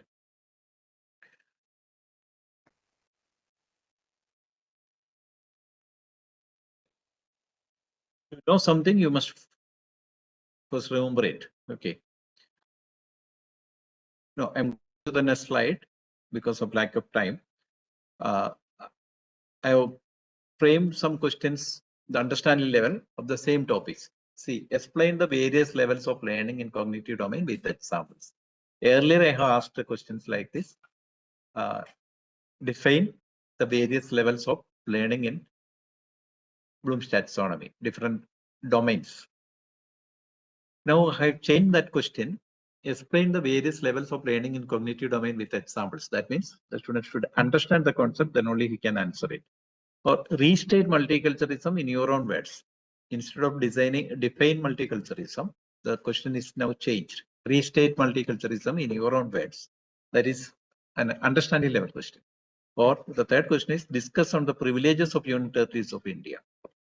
Again, more understanding should be there about the topic. So that same topic, I'll be converting into the apply level questions. Now this is understanding level question. Understanding is more than knowing, it's connecting the dots. Understanding means it's a connecting the dots. Now, what about the apply level questions here? You can see the apply level questions. Frame few questions related to each domain in your subject. So if you are asked to frame few questions using Bloom's taxonomy, that means you are applying Bloom's taxonomy for framing questions. That is an application level question. Or illustrate few multicultural practices in education. That means you are applying multicultural practices in a different area, that is education. Again, sequence the union territories of in terms of patterns of legislatures. So these are the examples of apply level questions in the same topics. Now I'm going to convert this into analyze level questions. Okay. So how we can frame an analyze level question in these subjects? And knowledge without application is like a book never opened. Okay. So the same topics I have converted into analyze level questions. You can see categorize the given questions into various levels of cognitive domain. That is one of the tasks I'll be sharing today so that you can just go through your question paper, previous question paper, and you can categorize the questions into different categories and check, and you can analyze your question paper. That is a task I will give at the end of this session. Then compare the practice of multiculturalism to monoculturalism. There is a comparison of multiculturalism and monoculturalism. That means again, more information, more knowledge about multiculturalism and monoculturalism should be there. Otherwise, you cannot compare it. And finally, examine the fundamental difference of union territories and state. That is again an analyze level question. Okay. So the ability to analyze the beginning of critical thinking. See, this is very important. There are 3 21st century skills mentioned in the new education policy. One is critical thinking. Second one is creativity. Third one is problem solving skills. So these are the 3 important skills in this AI era. So critical thinking is very important. We should include analyze level assessments, analyze level task. In the continuous assessments, of course, you can give assignments, you can have projects, everything in the continuous assessment. At the same time, for exams, there may be some difficulty in asking higher order questions in the examinations, because with a shorter time, the students may not be able to write answers for many of the higher order questions. But you can include all these things in your teaching, learning activities in the continuous assessments also. Now I'm going to convert this into evaluate level questions, the same topic. So compare Bloom's taxonomy with other models and add the pros and cons. So there are other taxonomy models, like there is a solo taxonomy. So some other models are also available. You can compare Bloom's taxonomy with other models, and you can identify the pros and cons. That is, you are going to judge, you are going to evaluate it. Critically evaluate the practice of multiculturalism. Again, that is evaluation. And evaluate the state of welfare in the union territories. If you ask the student to evaluate the state of welfare in union territories, definitely the students has to go through the welfare measures, study about it, conduct experiments, conduct surveys or something like that. And finally, they have to evaluate it. Again, with thorough knowledge only, they are able to evaluate it. So this is the 5th level of learning. Maybe some of these questions may not be possible to ask for the subsequent examinations. So if you ask the question, evaluate the state of welfare in the union territories, a lot of data is required. The study should be conducted. All these things cannot be done in the exam hall. So as an assignment or as a project, you can give such type of questions. Otherwise, if you are giving notes in the classroom, the students will be memorizing the notes and maybe writing the answer for these type of questions. That is not then evaluate level or analyze level. That is only Promber level or maximum understanding level. So there is a difference. What all things happening in the classroom, that's very important. The teaching learning activities happening in the classroom is very important. Based on that only, we have to frame assessments. Evaluation is not criticism, it's thoughtful judgment for growth. So now the final level, create level, I have converted or I have framed the create level questions on that same topics. Create a new model for classification of the learning objectives. So now you have compared Bloom's taxonomy with other models, evaluate it, identify the pros and cons, and finally, you can come out with a new system. So there should be a new system now. You can design a new system that is a create level question. Okay, and this you cannot do it in the classroom, because if the student is able to do it, definitely you can publish it as a research paper. Okay, so this type of assessments may be possible for the projects or assignment, or you can ask the student to publish a research paper. In that case, it's a create level question. Then develop a presentation to inspire multiculturalism. This is again another create level question, can be considered as a create level question. It can be a seminar or something like that. And again, when we design the rubrics, say when if it is a create level question, the rubric will be also more flexible. For example, if you ask the students to develop presentation and present this presentation in front of the class, Every student will have a different presentation. And as a faculty, our color sense may be different. If there are 2 or 3 faculty members sitting there for evaluating the presentations, definitely the color sense of the faculty members will be different. How we receive the presentation, how we appreciate the presentation, that also may be different. So for create level questions or for a higher order questions, our rubrics should also be flexible. And whereas for a rumor level question or understand level question, the rubrics can be fixed. Prepare a draft of the government policy of Union Territories of our country. We're a non-democratic country. Assuming that our country is a non-democratic country, if you are asking the student to draft a government policy on Union Territories, definitely it's a create level question. This also may be considered as a project or assignment. And creation is the highest form of intelligence. Now, coming up with some policies of the UGC Exam Reforms Committee, their recommendation is bring higher order thinking into assessments. Exams currently focus on lower order skills, so we have to bring higher order thinking into assessments. So annual review of question banks can transform exam quality. So I'll share you a template where you can analyze your question papers. That also is useful for the IKC team. You can go through the question papers, you can evaluate, you can analyze it, and make the necessary changes. So this is the policy recommendation by the UGC exam committee, not more than 40% low order questions.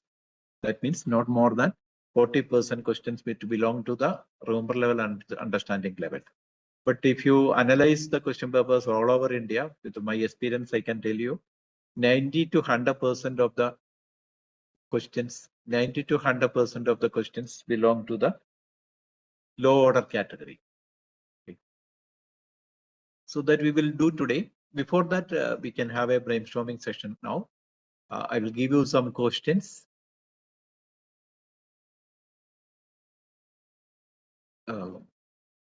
Just say which level it is. Now the first question is here. A student learns from notes the answer to a question.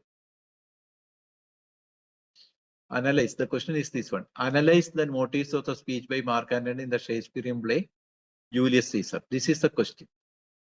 The question is very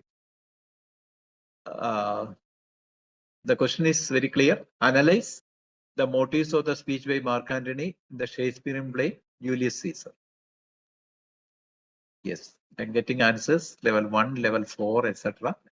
Okay, now you look at the context of the question. A student learns from notes. That means you are giving notes in the class.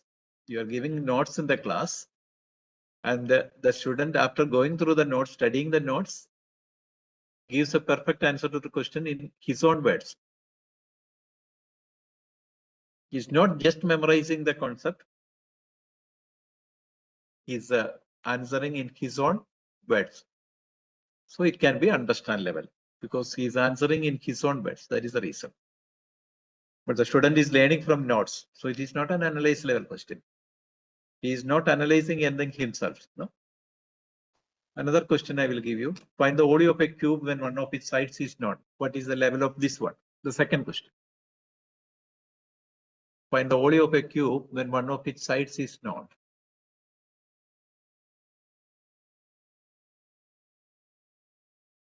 Okay.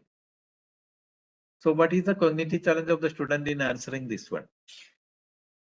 There is a formula for finding the volume of a cube. Okay. Just memorizing the formula and substituting the value there, the question. That's all. So it's only, it's not apply or it's not evaluate or apply. It's only understanding level, not applying anything there. Just, remembering the formula, substituting the value. It's not application. Otherwise, if I ask a question like, if there is a tank full of water, if a cube is put into the tank, how much volume of water will how much volume of water will overflow or something like that. If I ask a question like that, it can be an apply level question. Student is asked to conduct an experiment and examine the result of the experiment and record his conclusion. What is the level of this question? This is just like a salt analysis or something like that in chemistry. Any suggestions from your side? Okay, this is not K2, this is K4 because this is analyzing something. That is the reason. Not create, it's only analyze maximum. Debate the pros and cons of net banking. What is the level of this question? Debate the pros and cons of net banking.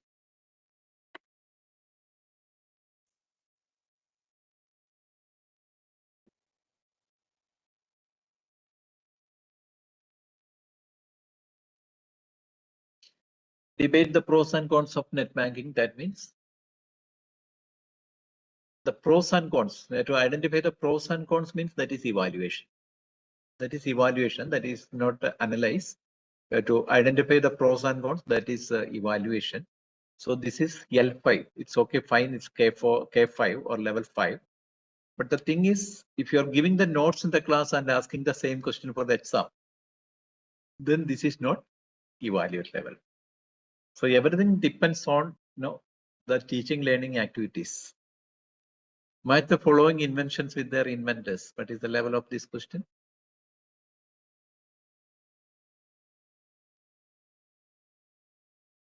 Okay, it's level 1 only. It's not evaluation, level 1 only. Just from memory, the student can answer it. No? Yes. And another one, create a model for classification. Okay, already we have discussed it. This is case 6 actually. And we cannot ask such a question in the exam. I have some few more questions. I will just go through some of the questions. List 3 themes found in romantic theory. Definitely it is a memory level question. Apply feminist theory to interpret a contemporary short story. What is the level of this question? Second question. Yeah. You are going to apply feminist theory in a different situation. Of course, it is K3. Critically evaluate the relevance of Shakespeare in today's society. What about third question? Yes. Critically evaluate. This is K5, L5, not L6. Analyze symbolism used in the poem Wasteland by T.S. Eliot. Again, this is K4, but the thing is, if you are giving the notes, it's not K4. Explain the impact of colonialism on postmodern literature. Explain the impact of colonialism. Yeah, it can be K2 or K5. Impact is actually K5, but I have mentioned it K2. Most of the cases, you'll be giving notes, and based on the notes, the student will be answering it. Otherwise, if the student independently do a research and is able to identify the impact, that is K5. Create a multimedia presentation. That is a creation. It can be a create level question because is to create a presentation. So again, I have some few more questions.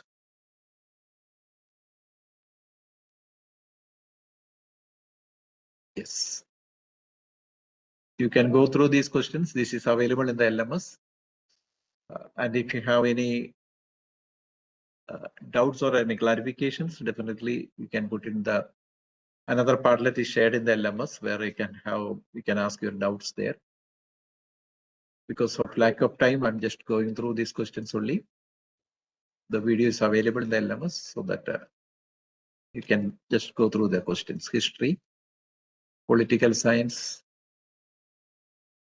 draft a model constitution for a newly formed student union. It can be a case it's if it is an assignment.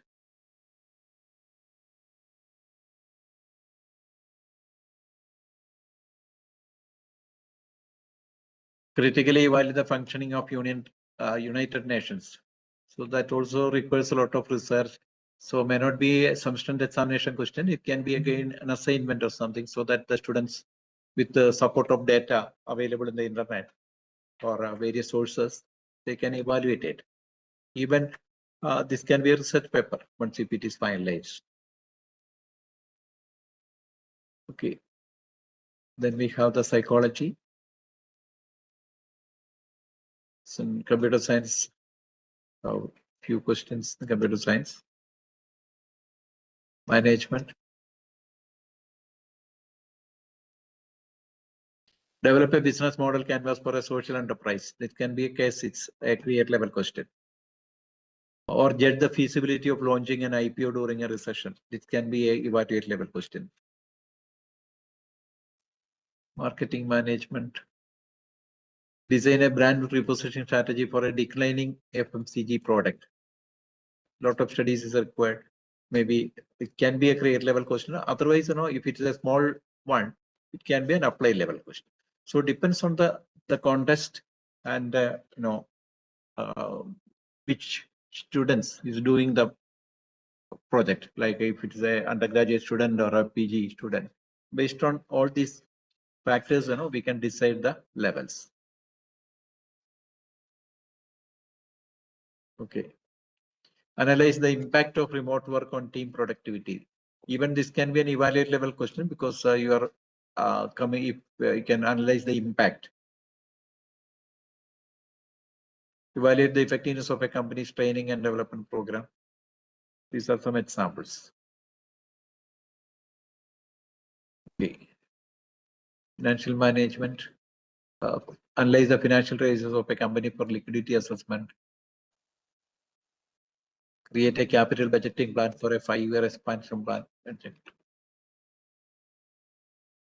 Evaluate 2 investment portfolios and justify the better option. Okay. Commerce, create a business plan for a eco-friendly retail venture. This can be a project. Evaluate the ethical considerations in corporate financial reporting. Okay.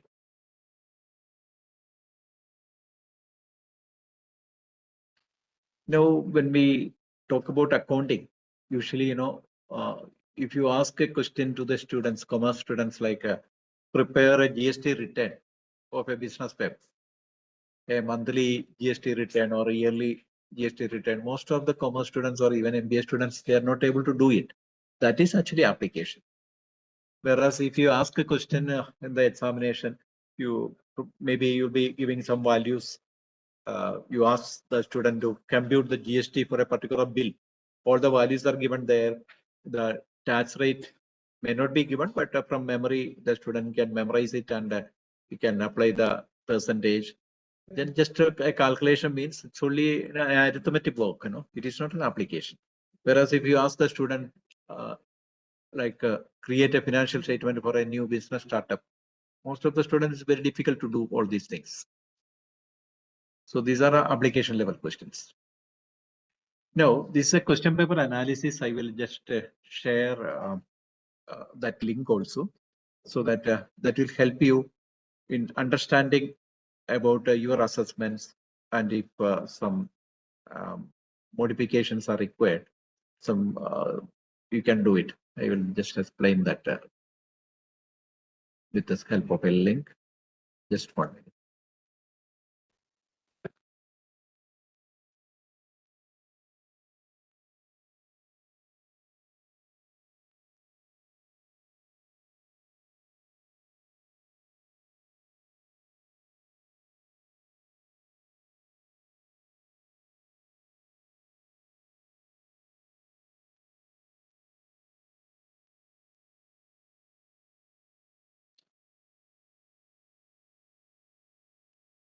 So I will just share a link in the chat box. This link is also available in the LMS.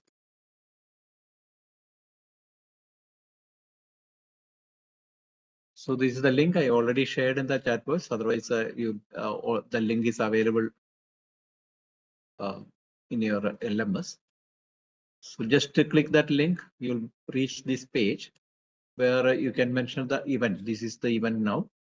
You can give type your name there.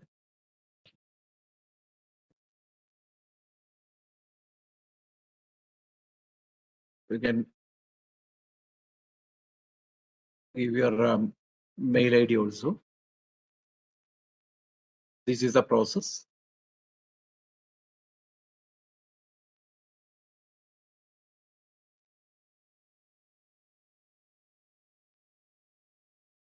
Then the name of your course. Suppose I put graph theory, that is my course. How many course outcomes are there? You can select the course outcomes one by one. Otherwise, you can type, say, suppose there are 5 course outcomes, you can type 5 there. And you can give the name of your institution also. This is a task for your FDP.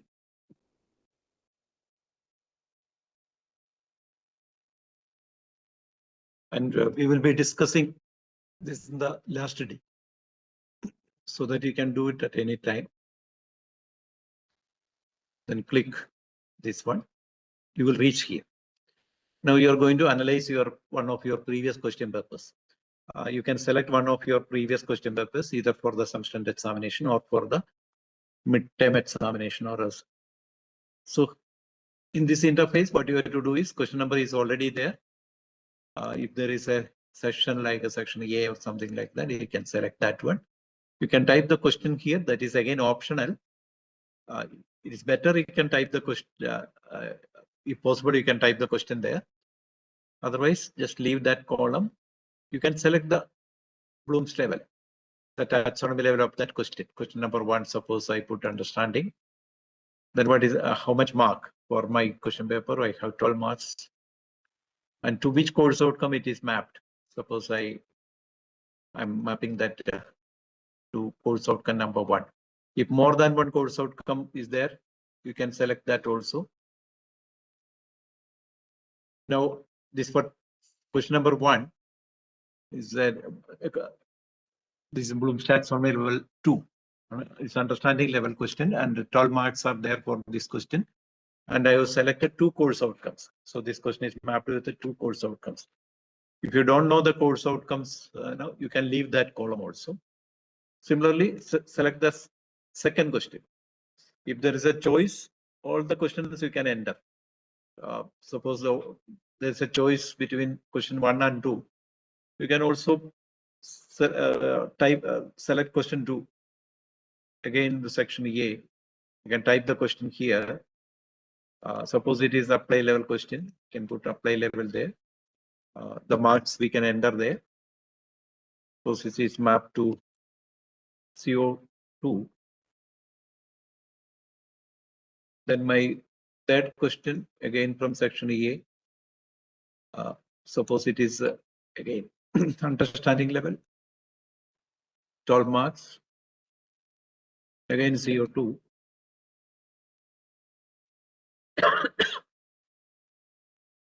I have only one section, that is why I'm choosing section A.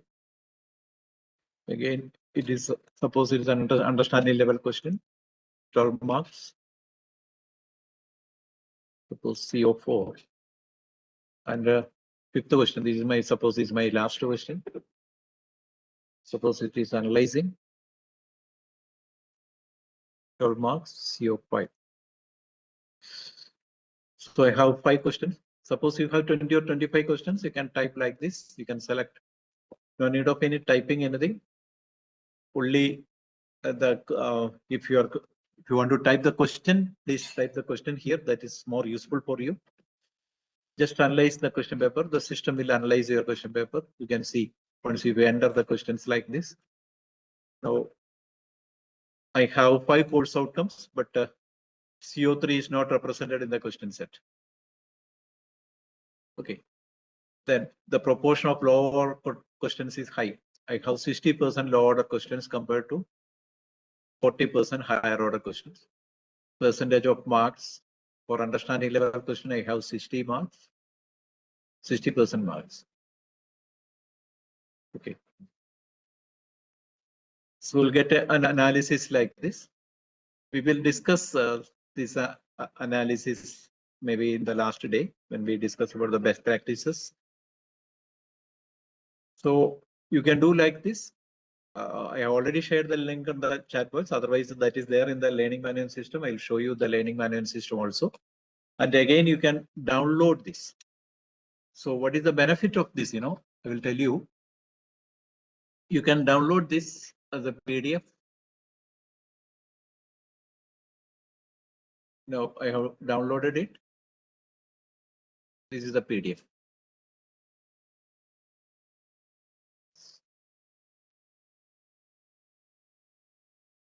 Now, all the faculty members in your department, if you're doing it, and you take a print of it, document it, and you analyze your question papers. And if you find that some of the CEO's course outcomes are not properly represented, you can make the improvements later. And if your proportion of low order questions is high, here it's only 60% mark. Most of the cases I have seen 90%. So in that case, you can make a decision that in the next time you can improve on it. At least 10% you can improve, increase that higher order thinking skills in the question paper. You document it, and every department, if you're doing it, this can be documented for your accreditation purpose. This is the continuous quality improvement. You can download this, once if you do the process, you can just click download PDF so that you can download it. Before that, as I mentioned earlier, you have to add questions here. Just fill these fields, very simple. Choose the question number. So choose which section, A, B, C. In some cases, it can be part 1, part 2, or part 3, something like that. There also you can choose A, B, C, because that is not that much relevant. You type the questions here. That will be helpful for your future use. Select the Bloom's taxonomy levels, marks. Select the course outcomes. The next day we will be discussing about how to map questions with the course outcomes so that you can complete that task there. So here, and you can click this analyze your questions here. You will reach here. From here, you can download it. And if you want to analyze another course, you can just click analyze new course. So again, you will get the new interface. You can give the information about that particular course, your name, your course name, institution name, CEO count. Okay, then you input the values there. So this is the way you can do it. It's very simple. I hope everybody can do it, and you can analyze your question purpose, not only the entire question purpose of your institution, college. And if any help is required, definitely we'll be there to help you. And this is the task for today. And the LMS, you have. I'll go through the LMS also.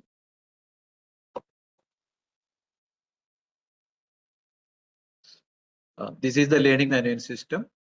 For those who have registered for the FDP, for LMS, you will get this one, so that a lot of content is available here. Day one, you have the recording will be available. One more recording of the video will be available. And I hope some of you have added questions now. You can see the questions. Here also, you can click this one and add questions as your task. The limitations of Boby. Everything we will discuss later, not today. Today is the beginning, no? Then there is a task called a lesson activity, where you can go through some videos and you can answer questions. All these are MCQ type questions. These are all very interesting tasks. Then we have the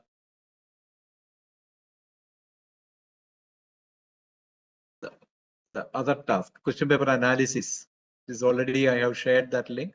The same link you can use here also. It is available, so that you can analyze your question paper.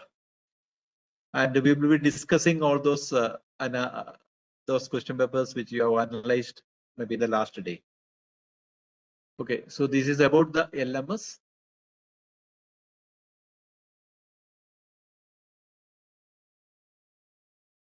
Okay, I hope it's already 9 o'clock. So I will explain about some AI platforms later.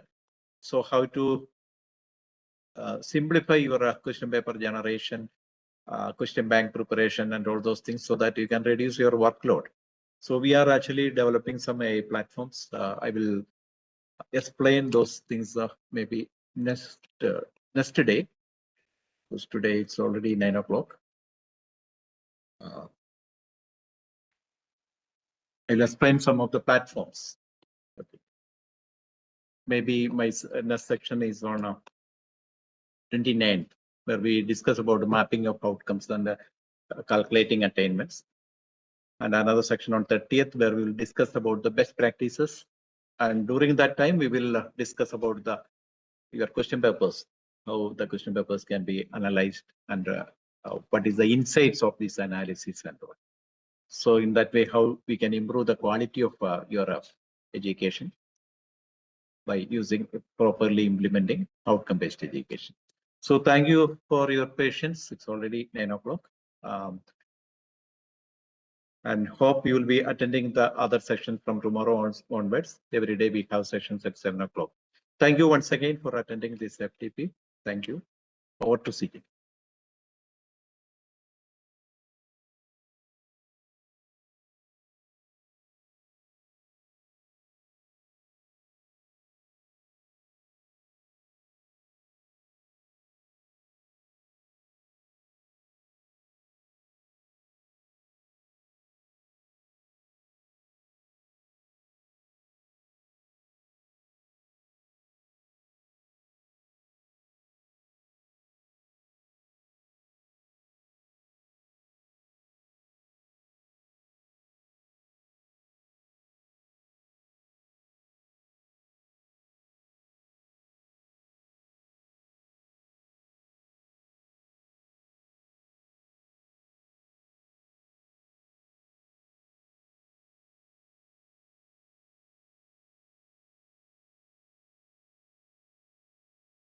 Just comment on the LinkedIn post that we have. That will be taken as feedback. You can, you can put your comments, your feedback as a comment on the LinkedIn post. If you have any questions, you can put it in the chat and we will pick it up.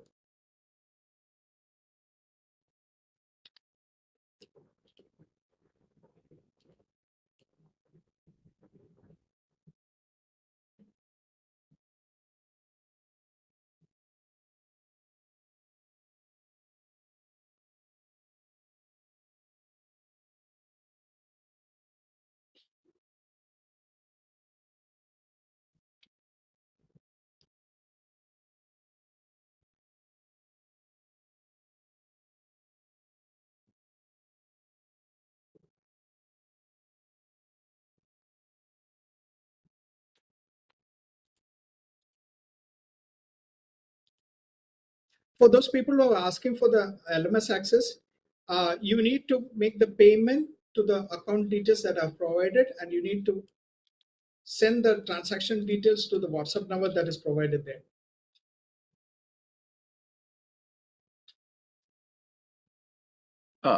There is a question by Dr. Kavita Agarwal. Can we make blueprints? Can we blueprints for departments from this? Actually,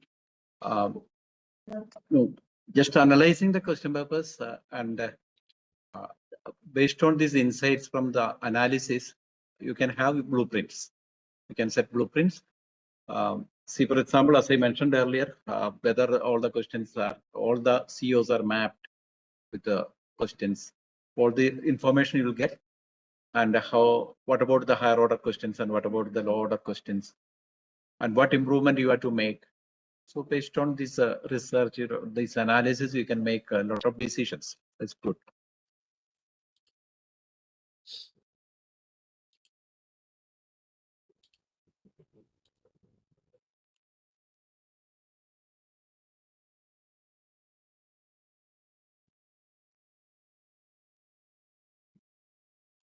This one you cannot use for framing question papers. That I will show you next day. Some applications. Okay. Thank you. Those who are asking for LMS access, you need to make the payment of ₹500 to the account details that are provided. And you need to share the transaction details to the WhatsApp number that is provided. Okay.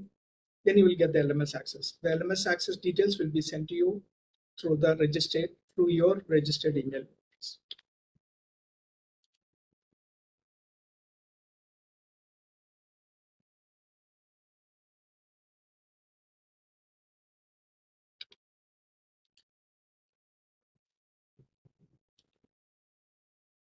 Tomorrow we have a session on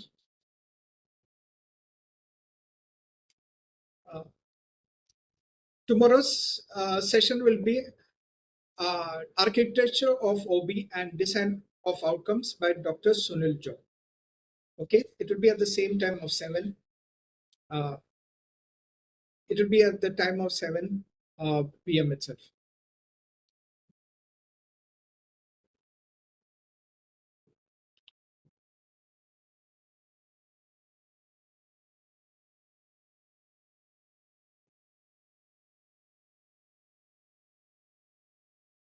Yeah, I already posted the feedback link. People are asking still for the feedback link.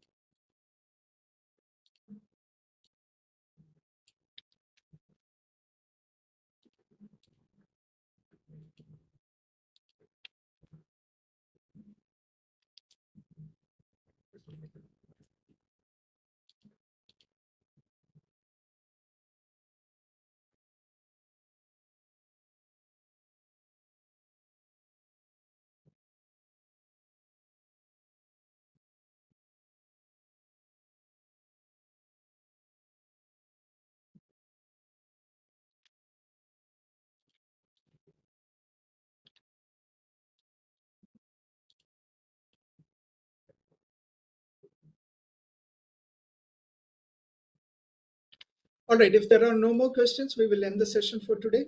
We will see you tomorrow at 7 p.m. And tomorrow we will have a topic on architecture of OB and design of outcomes by Dr. Sunil Jha. Please join in on time. Yeah, and please access your LMS. And if you still don't have access to LMS, you need to make the payment or through the account details that I've provided and send the transaction details to the WhatsApp numbers given there. Thank you all. Have a pleasant evening. See you tomorrow.